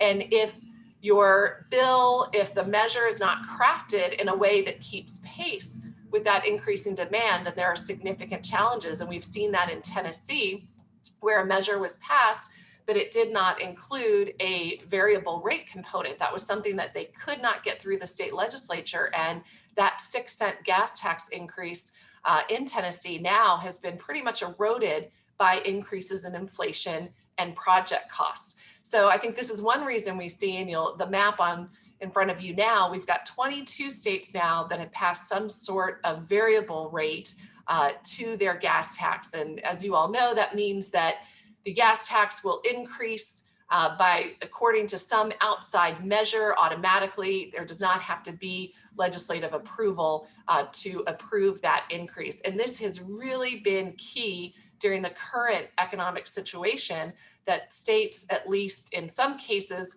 their rates continue to go up, reflecting changes in inflation or project costs, and that has helped preserve or stem, I think, some of those declining revenue situations. And again, Georgia has been one of the more innovative states with your variable rate based not only on inflation, but on changes in CAFE standards. That's something we have not seen before. So I think that's an example. Same thing with North Carolina. Their rate is based on change in population. So again, I think very forward thinking in terms of trying to address some of the changes that we know are coming in terms of our vehicle fleet turnover, more fuel efficient vehicles. And that's the other trend that we've seen is the electric vehicle fee. We've actually seen a number of states the last few years not only pass these measures, but we've seen that annual rate increase. Georgia's pretty much in line with the average, about $200, but there were some states that passed these measures early on that had much lower rates, and we've seen them go back and adjust those. We even have a handful of states that have indexed their different types of registration fees to inflation as well, again, to try and preserve that purchasing power over time. But it used to be when we started off with this presentation years ago, we had maybe 6 or 7 states that had some sort of electric vehicle or hybrid fee, but that's much more common currently. And then as Ed Mortimer mentioned, we are starting to see a few states try to explore the idea of some sort of road usage charge program or vehicle mile tax. I would agree with what he said, in the short term at the state level, these are very much in the early stages, and that there really does probably need to be, at least at the federal level, some sort of increase in the federal gas tax or some sort of additional user fee to kind of tide us over until we get to a point where I think we're at a national level where we're really ready for some sort of road usage charge program or something that is capturing the travel on roads as a measure of what users should be investing into the system. Since again, that fuel tax, we know over time, overall, we're driving more as a society, as the economy grows, there is more travel on our roads. But that is working at cross purposes with our vehicle fleet, which is becoming more fuel efficient. And at least in the federal level, there is a gradual erosion of those fuel tax revenues by about $500 million to $1 billion a year. So it's a very gradual decline over the next 10 to 15 years. So certainly some states like Oregon and Utah actually have programs in place, again, small at this point, not bringing in a lot of revenue, but at least trying to explore that idea. The New York congestion pricing plan, if that gets up and running, I think there are a lot of metro areas that are going to be watching that with interest to see if that is another alternative way, especially for major metropolitan areas, to raise local revenues. But we are keeping an eye, but again, very early stages of some of this type of program. So the other thing we track are ballot measures, which is very important, especially to major counties. And there have been a number of measures we have tracked in Georgia over the last few years. But you can see this last election in 2020, we are actually tracking 335 measures. We've had 322 where the decision has been finalized. We have all the votes in, and 94% of those measures were approved. You can see that approval rating has gone up over time. This year, we did have a number of counties. I know we had at least one in Georgia. We had several major initiatives in California with the self-help counties where they decided to pull measures off the ballot because of the broader economic and social situation. So while we had 335 measures that we've been tracking, we would have expected to see more given it's a presidential election year. One reason that high approval rate, most of the measures we tracked were in Texas, Ohio. We also had a few in Washington state. And these are areas where there are routinely measures on the ballot. The voters are used to seeing these measures. They usually have very high approval ratings. We also saw a big measure in Austin, Texas, that was approved, about $7 billion. The big loss was out in Portland, Oregon. They had a measure that also would have been about $7 billion. That was a business tax. There was a lot of opposition to that. It was a payroll tax, 0.75%, and Nike and a lot of the major businesses in Portland came out in opposition to that measure. So there was a very big uphill battle to get that one passed. But what was missing this year were some of those major metropolitan areas where we usually see some pretty big measures on the ballot to support transit. As I mentioned, in Georgia, we did see 2 county measures that were approved. I'm sure you all have been tracking this in the state, and we did see 4 counties where the measures were not approved this time around. But in the long run, in Georgia, we've tracked 73 measures, and about 68% of those have been approved, which has provided about $7.3 billion in additional funding over the last 10 years. So I tell people that these county measures, these local measures can really add up. And I think the steps that the state took to allow counties to put those measures on the ballot a few years ago is an example of, again, forward thinking in terms of trying to give local areas the ability to raise those revenues to meet their own transportation demands. And here you can just see where we tracked those winning measures. Arkansas was the only state measure we saw. Again, we usually would have expected to see a few more measures, but given the situation this year, not surprising. But Georgia, the 2 measures that did approved, we estimate that it'll be about additional $375 million per year in available revenues. So again, every bit helps in trying to raise those revenues to meet that demand. The other thing that we do track are the reelection of state lawmakers. We did look, we had states Arkansas, Illinois, and Ohio that have recently raised their gas tax, and we tracked all of those state legislators that voted for or against those measures and how they did in the primaries and general elections. And you can see that those that voted yes to raise the gas tax in those 3 states, and if they stood for reelection, 97% of those individuals were sent back to office. And if they voted no, it was actually lower, 89%. Usually those 2 numbers are very close together. We have looked at election returns for thousands of state lawmakers since 2013 for all of those 31 gas taxes that were on that map. And overall, 92% of those individuals are reelected if they vote yes on a gas tax increase. If they vote no, 93% are sent back to office. So there's really no major difference. And in Georgia in 2016, with the election, 96% of those who approved the gas tax that passed in 2015 were voted back into office.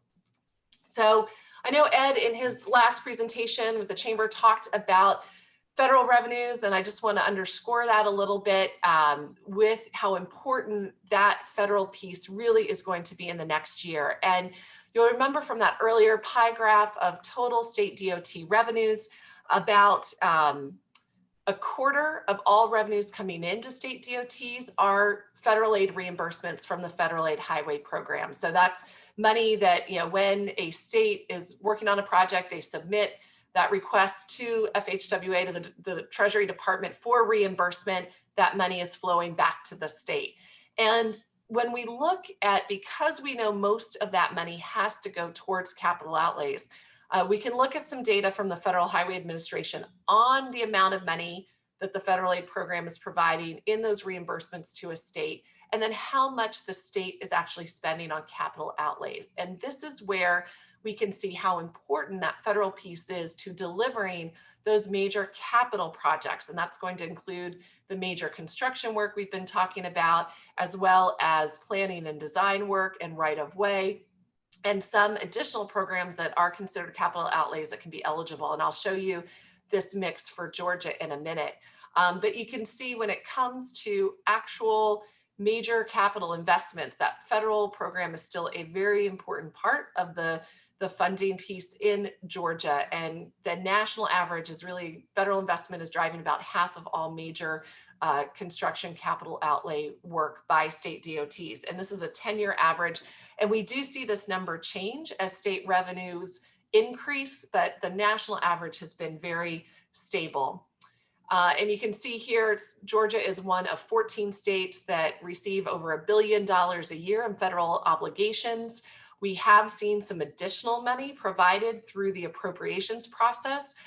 Those discussions are going underway right now, and we are hopeful that for that fiscal year 2021 column, although we have an extension of the FAST Act for 1 year at current funding levels, that we might see some additional revenue as Congress is debating the annual spending bill, that they might again provide an additional bump on top of the FAST Act obligations.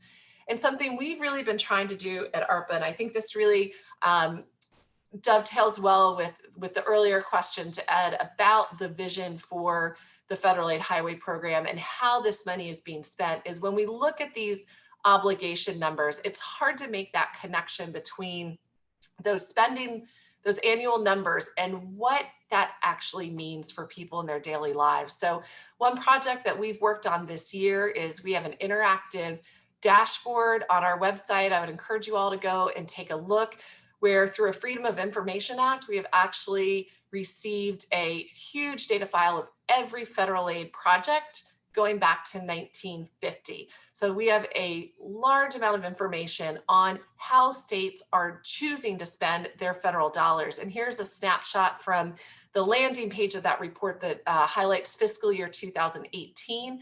We'll have the 2019 and 2020 data coming out shortly. I'm actually expecting that any day.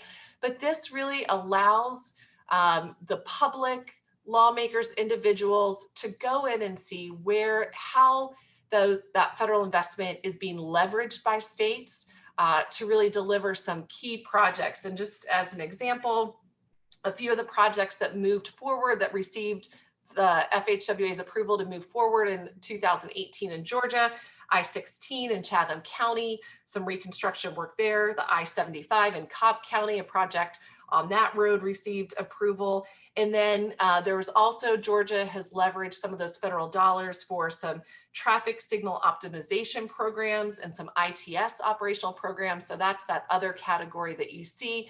And depending on the mix of projects, we see this pie look very different from year to year. Some years states are moving forward on major capital projects where they're adding capacity or building a new roadway.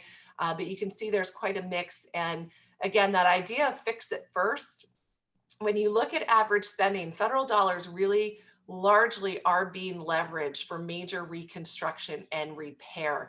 Added capacity in Georgia, projects moving forward is about 15% of project costs. And that would be adding a lane or a turn lane, something to an existing right of way. And only 2% was going towards new construction in this year. And that would be a brand new roadway or bridge where one did not exist before. So again, what we're trying to do is really help the public and lawmakers understand that connection between, it's not just an annual obligation number. These are very real projects that have a very big impact and are very important to leveraging those state funds. So the last two slides I have, again, I think in terms of, I know there's some things that are not settled yet with the election, but regardless of what the makeup of the Senate over the next year or the next election cycle, the fact that even though we did not get a federal bill approved this past year, there was legislation that was introduced where we're talking about hopefully a baseline. If we think of any new bill that might be introduced in the next year, there's at least a precedent for a significant increase in federal investment. And this is really, really important because when we think about where our economy is going to be going over the next few years, the broader recovery, getting out of this recession, transportation investment has the ability to really help support that longer term recovery, not only in the construction impact, the jobs that are created and supported in the short term. Those are very real, very important to the immediate economic recovery, but longer term, the investments that can be made to improve freight networks, longer term conditions on roadways, easing congestion, those are all things that can drive long-term business productivity. and our businesses are operating in a completely new environment, there are significant additional costs to the supply chain and logistics. When you think about operating in this COVID-19 environment, from retail operations who have to have safety measures in place, additional measures to keep our workers safe, those are all very big costs to businesses in the economy. So in the longer term, as much as we can make investments to improve our transportation system, that is going to help ease that burden on businesses and help spur that longer term productivity.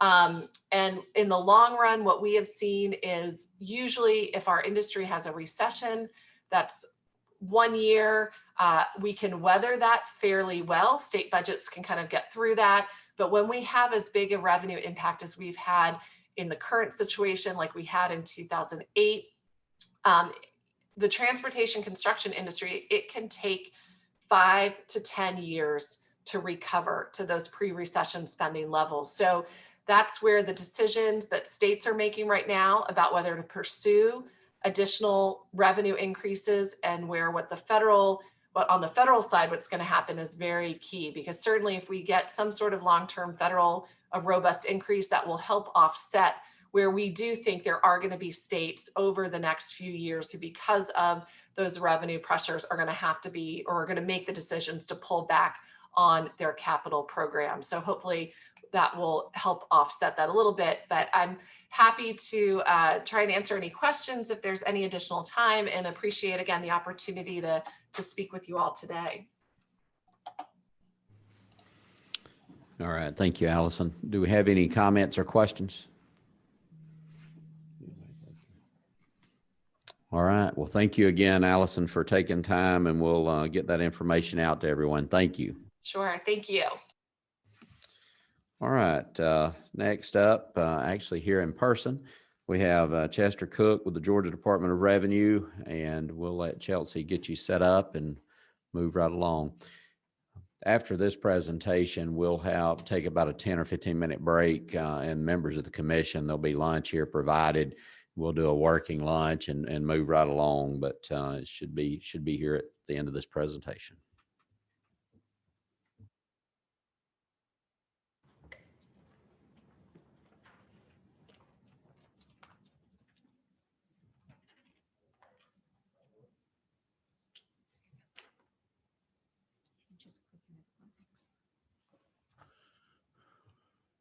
Great, thank you. I appreciate the opportunity to speak with you this afternoon. I'm Chester Cook. I'm Director of the Audits Division at the Georgia Department of Revenue. I'm particularly grateful they moved me up before lunch.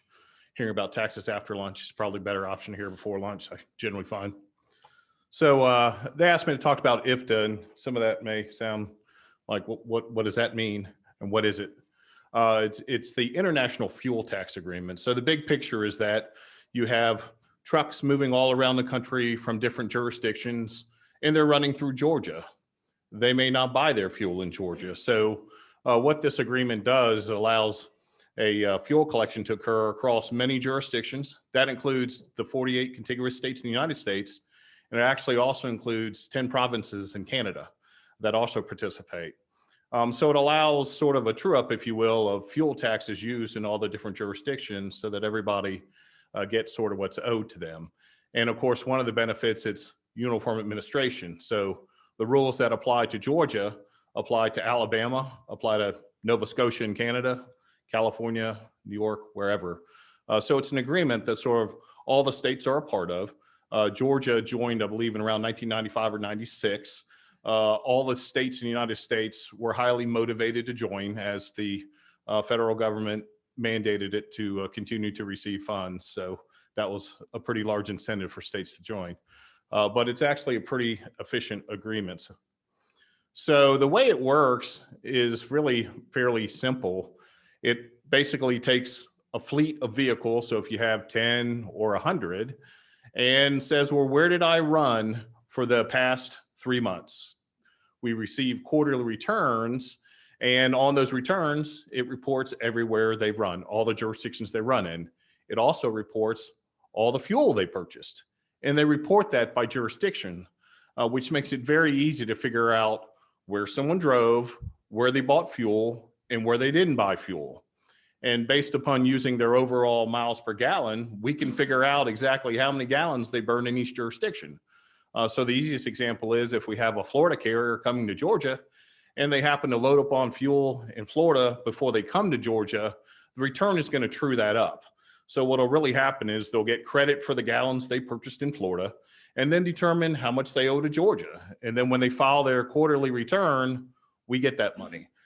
So that way they can't sort of, purchase fuel here or there, pricing arbitrage, tax arbitrage, as the case may be. The return actually trues that up.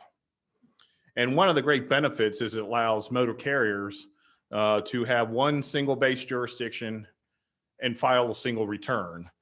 Before IFTA, I'm old enough to remember, many people may not be, but if you were going down the road, you would see trucks, you'd see all these stickers on the side of the truck, right next to the cab with all the states there, maybe not all the states. Well, these carriers, as they cross borders, would end up having to file returns to all the jurisdictions where they are in. Now, you can imagine that's a lot of paperwork to file. And not just that, then you are also subject to audit by all the different jurisdictions. So that really wasn't really efficient and certainly wasn't taxpayer friendly and is not really what I would call a good program for tax administration by any manner, if to solve that problem. So the way it works basically is you register and you get a set of decals for each vehicle. So as you leave here today, if you see trucks on the road, you happen to look at the side of the cab, you'll see a little square decal on it. It may have Georgia on it, may have some other state listed.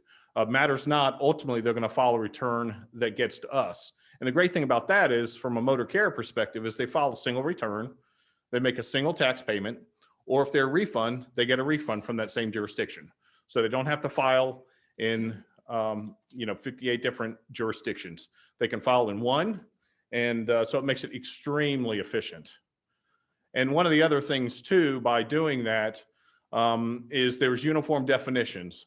So what that means is that what applies in Georgia applies in every other jurisdiction. So you really don't have different rules, different procedures. Well, this state wants to sort of treat their carriers a different way as it relates to fuel tax. It's the same. And not just that, every 4 or 5 years, IFTA comes in and the jurisdictions that are members come in and audit the jurisdiction. So we're subject to audit every few years. We assist and we audit other jurisdictions. So everybody gets a audit to make sure they're in compliance with every portion of the agreement, whether it's the administration from return filing or issuing decals to performing audits. In terms of Georgia, we've seen a pretty good trend here, which I think is probably consistent from what you've heard from other speakers in terms of Georgia and the growth of Georgia. This represents Georgia IFTA accounts over the past 7 years, and that represents almost a 31% growth in accounts. This is accounts, not vehicles. So they have one account for however many vehicles they want. So this is pretty consistent because, I think we can agree everybody wants to come to Georgia, and we're growing because, we're Georgia. So you can see that's a good thing. It's a consistent trend up. If we were to look before 2012, we would see the same trend line. And then this just gives you an idea of the same information. You can see the actual raw account numbers there. And then next to that's the set of decals. Each truck gets a set of decals that they put on there. So you can see within there, we issued 94,000, 2019, over 94,000 set of decals. Now those are just to Georgia-based carriers that have selected Georgia as their base jurisdiction to report for IFTA. That's not total accounts across all the jurisdictions. And then here's an example. This is actually what our calendar year 21 decal looks like. These decals are good for 1 year. Every year, the decals change. They have to get a new set. We're pretty inexpensive. The decals cost $3 a piece. So pretty low cost as well. And then these go on the side, and then they'll replace the 20. And then the colors rotate every year, which helps not just motor carriers, but helps law enforcement determine, does someone have a current decal or not? And if they don't, then they're going to give them a ticket. And we see that because we get what we call IFTA violations from Department of Public Safety and others, and we end up doing the billing for that. If a carrier were to come in the state and they don't have proper credentials, well, we don't let you drive for free if you're supposed to be, remitting taxes to us. So then the question is, okay, you got all these states. Well, how do you know everybody's doing their part? How do we know we're getting our fair share of what's due to Georgia? And the easy answer to that is sort of where part of my division comes in, which is audits. So under the agreement, every jurisdiction that's a member actually has to audit on average 3% of their accounts every year. And then even within that, they have some stratification requirements, which means they want 25% of the audits each year to be high mileage accounts and 15% to be low mileage. And the reason for that stratification is to make sure that, sort of there's a sense of fairness, and to make sure jurisdictions, when they're doing their audits, aren't, shall we say, cherry picking the easy accounts to do, that there's a broad selection of who's being audited. And then the audit funds, and that's true with returns, get transmitted to each jurisdiction that's impacted. So when the IFTA return itself is filed, it's really efficient from our end too, from an administrative perspective, because we take all the funds we owe to every jurisdiction and all the funds that they say they owe us, and we do what's called funds netting. We net it at once. So instead of sending checks to all these different jurisdictions for what we owe, waiting for refunds and payments they owe us, we net it at once. So we do a single transmittal to each of the jurisdictions. Very efficient. You get to see every gallon, every mile for every carrier, and every dollar that comes in for everyone that comes through and reports in Georgia. And then on the audit end, if someone doesn't run in Georgia, the other states pick that up as well. And then we see that coming through the transmittals. And the audit program is actually fairly rigorous in terms of what we provide to each other. Georgia receives a copy of every single audit report that impacts Georgia. So if there's an audit that involves Georgia, we see 100% of those audits. They see 100% ours as well. So if we were to see, some other jurisdiction did an audit that we disagree with, well, there's procedures in there to appeal that, to make sure, that we think that they did the audit appropriately, and we could potentially re-audit the carrier if we thought that there was kind of an issue. So, and it's sort of blocked up there. Total audits in calendar year 2019 across IFTA was a little over 8,300. Georgia conducted just around 300 audits for that year. So I mean, that's a good thing. We get to see everything going on. And on top of that, when these carriers report and file each month, we get what's called a demographic file. So we see everything. We see their miles per gallon. So if we see, for example, someone reports the same mile per gallon in another jurisdiction every single quarter, and say it's 25 or something that probably isn't likely, we can see that. We can reach out to that jurisdiction and say, we saw this, excuse me, could you maybe ask this carrier, there might have been a clerical error on the return or something else. So that goes on. So there's a lot of communication there between jurisdictions. So it's really extremely efficient. So how does this tie into motor fuel revenues? Well, the IFTA is really kind of a small pot because the reality is, when most carriers are buying their fuel across the country and in Canada, when they buy to the pump, it's already tax paid. And in Georgia's case, most of our carriers historically buy most of their fuel in Georgia, and that fuel has already been taxed. So it's actually sort of already in the motor fuel pot. And then if someone comes through from another state and they bought no fuel, then that money will come into us. So it sort of nets up what happens. The easiest way to think about it is IFTA tends to be the after result of the fuel that's probably been taxed somewhere, and it's a true up. So sometimes folks think, well, when all these carriers are filing returns with us, that and showing these Georgia gallons, it's new money. But it's generally not, because they've already purchased it. And if they purchased in Georgia, it's already been taxed. So we would see that. But that does get netted in there. It also, in terms of gallons, gets put with some reporting that goes on. We send some gallon and other information, motor fuel wise, as well as IFTA, that we sort of combine together, that we send to Commissioner Murray's folks every month. And they use that to report the federal highway. And then it's a component of what's used to determine the allocation of funds from the Highway Trust Fund, which is our allocation of the federal funds.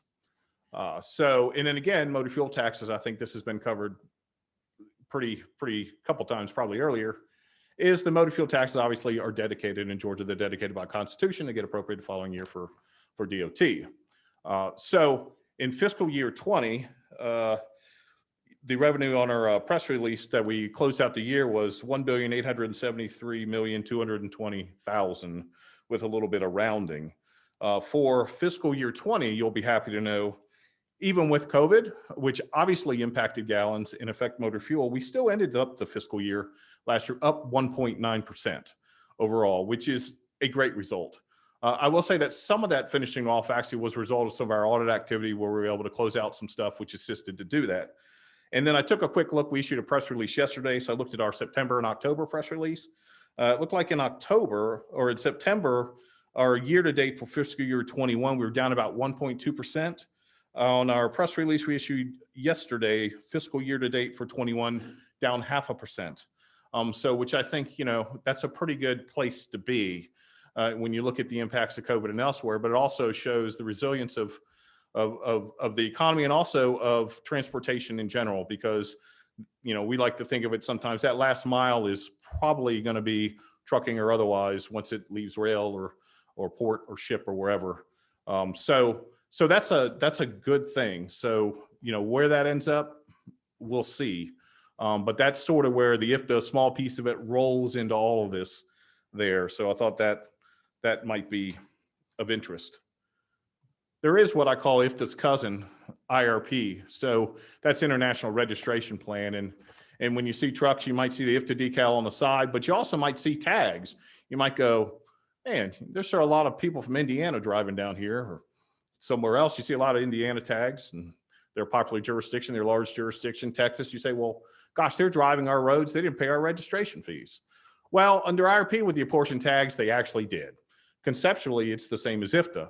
So we're going to get what's owed to us. So the easiest example is if I am a motor carrier and half my miles are run in Florida and half in Georgia, when I register in Georgia for my IRP tag, I'm going to pay 50% of the Georgia tag fees and 50% of Florida. So everybody's going to get their piece, and it's distributed similarly to IFTA. Obviously, it's more monthly because you have renewals coming in monthly for motor vehicles, but then it's sort of the same structure as IFTA. In fact, they share many of the same resources in that we have a 3% audit requirement. So we're auditing 3% of all of our IRP carriers. Other jurisdictions that are members, there happen to be 59 members of IRP versus 58 in IFTA. That's because Washington, D.C. is not a member of IFTA. But other than that, it's administered similarly. So the audit requirements, we see all of them, they see all of ours, and that pot kind of comes in through the tag fees and then it kind of goes into Treasury. So that's sort of overview on IFTA. Conceptually, it trues up motor carrier fuel taxes so that Georgia gets their piece. So, and I'll be glad to take any questions. All right, Senator Gooch. This IFTA issue came up, was it 5 years ago, Commissioner, when we did the study on transportation funding? It led to HB 170. And I'm still trying to get my brain wrapped around it. So if you're a motor carrier, you have to have a USDOT number, correct? Correct. And if you're not, if you're just going to truck dirt and gravel inside of the state of Georgia, you're not a member of IFTA. Correct. So how do you separate the two when they're buying diesel fuel at the pumps? Sure. Well, most all the fuel that's purchased at the pumps in Georgia is already been taxed. So if it's someone that's just running into Georgia and they're Georgia only, they got a Georgia tag on it. Mm-hmm. Well, all the fuel they're buying is Georgia. So we got our money when the distributor charged the tax when they drop the fuel in the ground at the retail station, which is usually how that's made. So if, for example, when you go purchase fuel for your vehicle, mm-hmm. it's likely it's already been taxed. So the money has already been remitted. Or the money's already to us or will be. So just like when you purchase fuel, it's already been taxed. When a trucker purchases it, if they have a Georgia only tag and they don't leave the state, then they're going to pay everything they're owed there. If they're over a certain weight limit and they're supposed to have credentials like IFTA, they can purchase some trip permits into other states. Otherwise, if they get caught there, bad things usually happen to them. So I'll ask a couple more questions. So with IFTA, the way I think about IFTA, usually that's fuel at the pump that's already been taxed. So all the Georgia fuel that's sitting there is, you know, will be remitted by the distributor that collected the tax on that fuel. So the IFTA is the true up across all the jurisdictions. So when they report, for example, if they ran 1,000 miles in Georgia and purchase 20 gallon or 200 gallons, then that 200 gallons they get credit for on the return because it's already tax paid. Now, were there to be a motor carrier that had their own motor fuel license, because of the way the registration process works, we would know that. So we would know, yes, this is someone that actually has tax-free fuel and then is maybe self-accruing the tax. And that, of course, would be interest for us because, that would be likely someone that we would want to take a look at perhaps from a dollar So perspective. how is that prepaid tax on the sales tax portion of fuel? Okay, so the motor fuel tax, and I think the easy way to think about it, went back and did House Bill 170 and put the variable rate in there, which I can tell you anecdotally, we had other states contact us when that happened, and we talked about what we did and how we're picking up both CPI and fuel efficiency. We are, as other people said, the model. They were like, "How did you do that?" And I think I probably said something a little smart, like, "Because we're Georgia and we lead the way, of course. I mean, that's why we did it." But that really changed. Other states have contacted us. Other states have gone the way we've gone because we have led on that issue for sure. As it relates to the prepaid local, that's local sales and use tax that's sold on fuel that's at the pump in Georgia. So that's really local sales tax. So when you go, for example, and go buy a computer, there's state sales tax and local sales tax. On the fuel, there's the local sales tax. So that gets distributed out to the local municipalities, the SPLOST, ELOS, those kinds of things. It doesn't apply to T-SPLOST because by statute that's exempt from on-road fuel and a few other things. But that money goes to locals, and those reports and returns are filed similar to motor fuel distributor reports monthly, and then we distribute that each month. But you distribute IFTA funds to other states on the sales tax portion? Not on the sales tax So portion. all that stays local, 100%. That's 100%. So 18-wheeler loads up 200 gallons of diesel fuel in Noonan, 100% of that sales tax goes to the local government. Correct. And if they leave Georgia and go to California, all the tax stays here. Absolutely. Okay. But if they load up in Tennessee, where diesel fuel may be 20 cents a gallon cheaper and come here, we don't get any of it if they drive through Georgia to Florida. For the local, we Right. wouldn't, it would go through. And typically, as if someone's going from one state and crossing through, we may not really have an ability to tax that anyways because of Okay. interstate commerce, but that's correct. If they load up there, they would not have paid Gotcha. the local. All right. The tag fees. Are you saying we get a portion of the tag fees from, let's say, Walmart? They're Bentonville, Arkansas domiciled. We get a portion of their tag fees and their trailer fees in Georgia? Sure. So when they tag their tractor units, their trucks, and they have an apportioned tag, and they travel in Georgia for that particular fleet, they're going to determine how many miles they ran in the prior year when they go to renew their tag.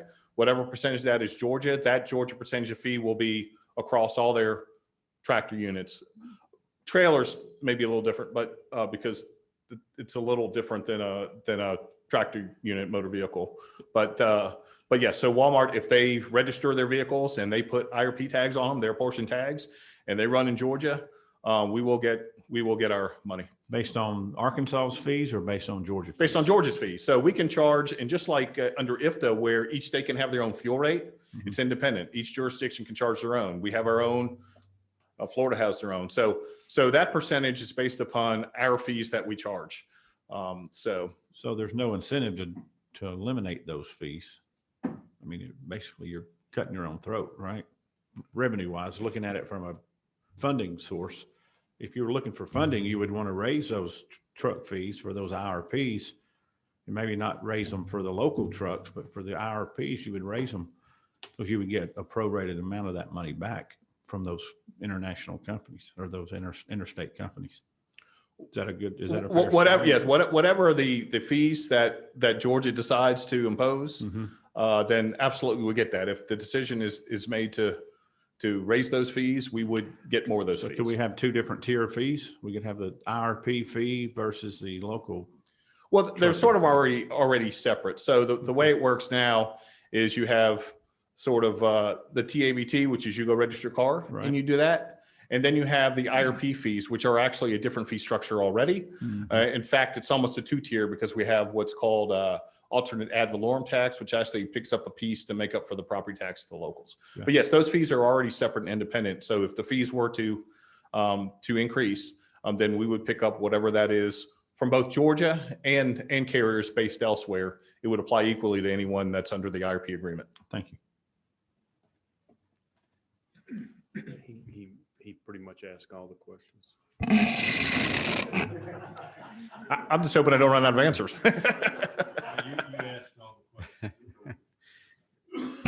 questions. But just to follow up on what Senator Gooch said, the fee, if they travel to other states, they'd be paying the same fee if they were Georgia-based or if they were Arkansas-based, if they're traveling to other states. So if we raise that fee of interstate fee, Georgia-based companies would still be paying the higher fee. The only way they wouldn't pay it is if they were not required to get that particular decal because they were Georgia-based only, correct?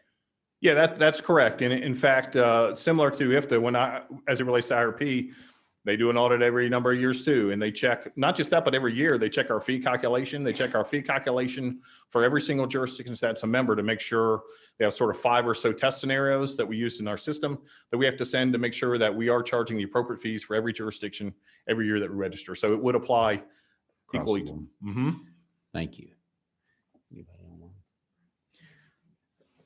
Mr. Skinner, will you mash your thing there, mash the button? All right, Mr. Skinner. Chester, just curious, a question of ignorance. I presume that with all the technological measurements in my state, Oregon, we see trucks come in, it's registered electronically, they go out, it's registered. We see that flow, and then these other databases are all integrated, I would assume. So are there any renegades out there just who totally ignore the system and try to operate? Is that a very small There are percentage? always renegades. Something I think that Georgia sees some and other jurisdictions see as it relates to this is what we call chameleon carriers. Mm-hmm. And it's where a carrier maybe registers with us and then just says, well, I got this sticker or whatever, I'm just not going to comply, or maybe I have a lot of DOT violations. So what I'm going to do is just go ahead and walk away from, let's say, that LLC and create a new one and reincarnate as a new entity and then go get credentials again.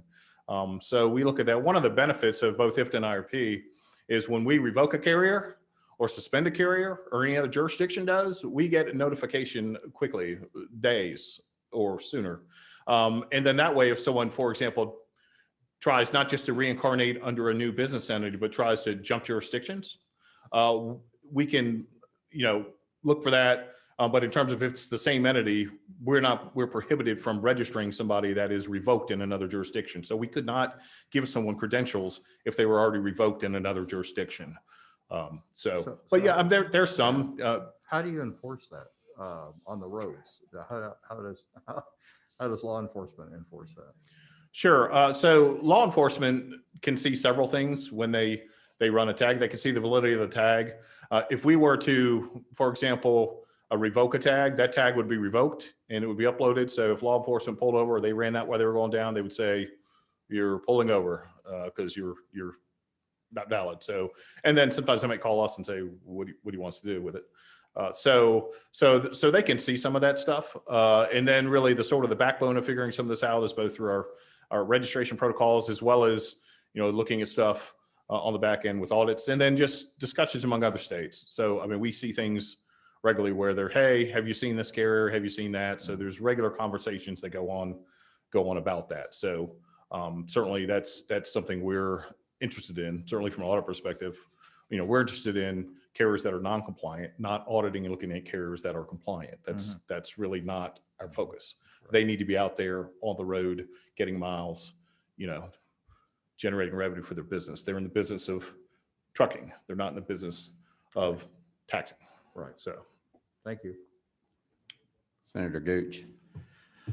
So if we had some kind of a freight fee that was levied against all trucking in Georgia, let's say it was $1 per net ton, would that be shared through the IFTA program? Would it go to other states as well? If they loaded up let's say they loaded up in Georgia and based on fuel or, I'm just coming up with some hypothetical.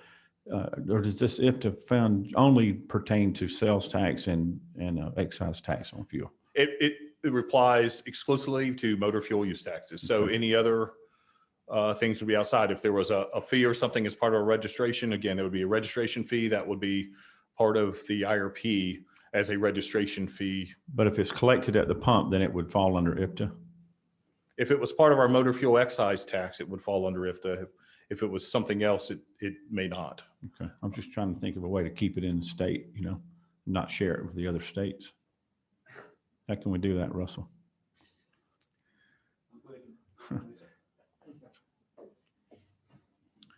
Just curious.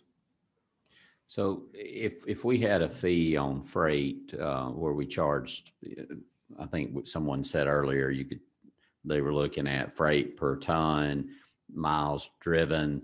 There was another example. I can't remember what it was, but so if we charged hypothetically so much per ton for a carrier to carry freight here in Georgia, that wouldn't be collected at the pump. That wouldn't be part of motor vehicle fuel. All of that revenue would stay in Georgia. Is that correct? If you oppose a separate fee and it was imposed in Georgia, it would stay in Georgia. Yeah.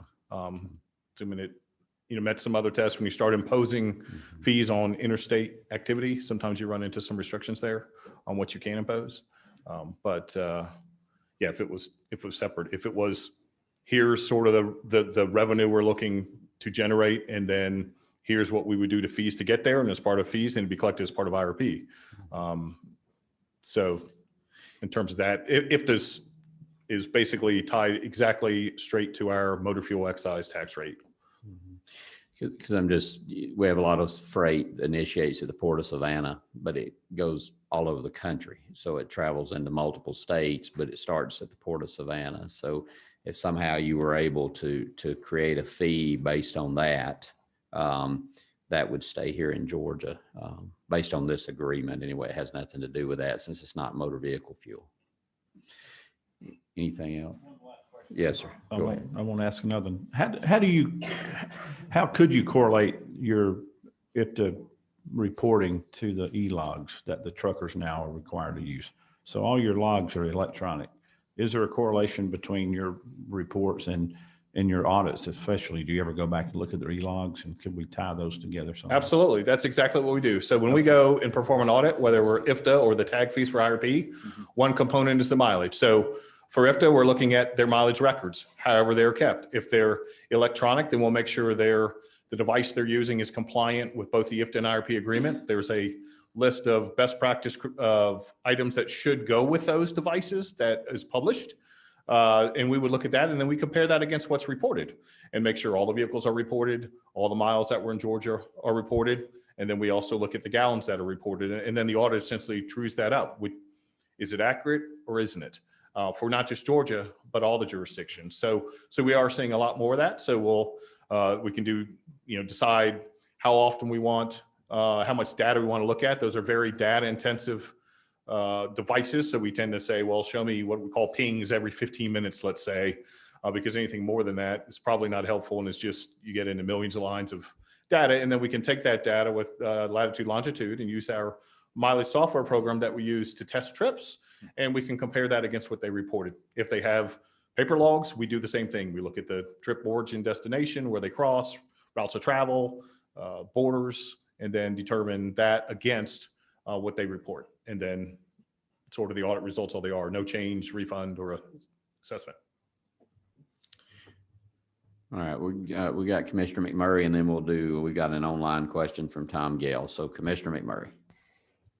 Thank you, Mr. Chair. I just want to see if I'm tracking with your and Senator Gooch's questioning as it relates to IRP. So your thought of question was in relation to creating a separate RP rate for any truck registered outside of Georgia, and then have a separate rate for a Georgia-based truck. Was that while I'm tracking with you? I'm trying to make some notes. And Chester, would that be something, again, I guess, could there be a difference in rates for registration? If, again, we'll use the Arkansas example, truck is in Georgia, could they be charged a different rate? Or is that sort of an interstate commerce issue? It would be an issue. So the registration fee that we charge would need to be the same for a Georgia taxpayer, or under IRP they call them registrant, or one based in any other jurisdiction. So if we say our base registration fee is $700 or $1,000, that gets apportioned out. So we couldn't have a separate sort of scale of what's charged to a Georgia versus non-Georgia under the IRP. Well, that's why you're where you are, and I'm just deliver transportation. I just reminded of Commissioner Shackelford's notion from long ago of let's figure out how to pick Yankees and not cotton. Exactly. Thank you, Mr. Chair. Yes, sir. Well, and then just again, following up on that, it is, because I think we were talking about two separate things. If we created a new fee based on freight to have a fee on freight transportation in Georgia, then we could keep all those dollars here in Georgia, but that would be across the board the same fee regardless of where the carrier was based. All right, a lot of things to think about as we look for ways to increase revenue to pay for our freight logistics system here in Georgia. So, and I would recommend, if you're looking at a fee for something that's coming import or outbound at the terminal, that you're going to try to tax right at that point, no matter where it goes. You probably want to talk with Ledge Counsel a little bit about that, because there's a line at which it violates interstate commerce. I'm the lawyer. There's a line there. Don't know what it is, but just as something to consider. all right, now Tom Gale from GMA. Thank you, Mr. Chairman. I don't really have a question. I just have two brief comments. First of all, my friend, the majority whip, was not able to participate in the last meeting, but one of the things that was brought up was the sales tax on the local sales tax on motor fuel. As a former county commissioner, I know he remembers the project lists for SPLOSTs in his county, but also in counties across his district.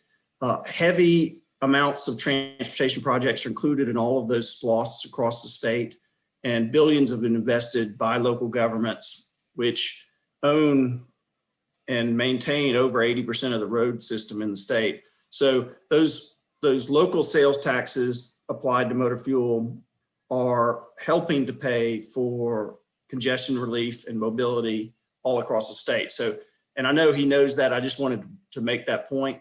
And then secondarily, on the topic that was just being discussed, I think it's very positive for this commission to consider the possibility of fees for freight. I would just suggest that you look at it not just for truck fees, freight on trucks, but also all modes, air carriers, and of course rail. And perhaps you look at its impact on the roads as a differentiation for the actual fee, so that if, for instance, rail has very little, if any, of course, impact on the road system, maybe the rail freight fee is substantially less. That would also provide an incentive for people to choose rail over trucks, which do have a pretty substantial impact on Georgia's roads. But I think that that's a discussion worth considering as the commission continues its work. Thanks, Tom. That was a good point. And of course, we've heard already the need for increased funding from the state level on our rail infrastructure anyway. So that's, as we think through that, those dollars maybe could be allocated for rail infrastructure. Commissioner McMurray's looking at me when I say that. All right. And Tom, also, we do agree it is nice to have Senator Gooch with us. I think it's actually been a couple of meetings since we saw him. Three. I'm sorry, Chairman. Any other comments? All right, Chester, thank you very much. I'm sure we'll be talking to you.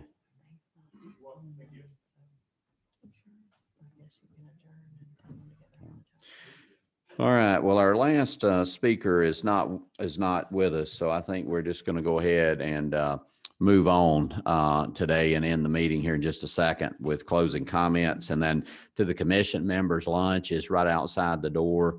The chamber has it set up right outside the door, so you're welcome to grab that either on the way out, bring it back in and eat, or take it with you. Also, our next meeting is going to be December 2nd here in this room, 10 o'clock.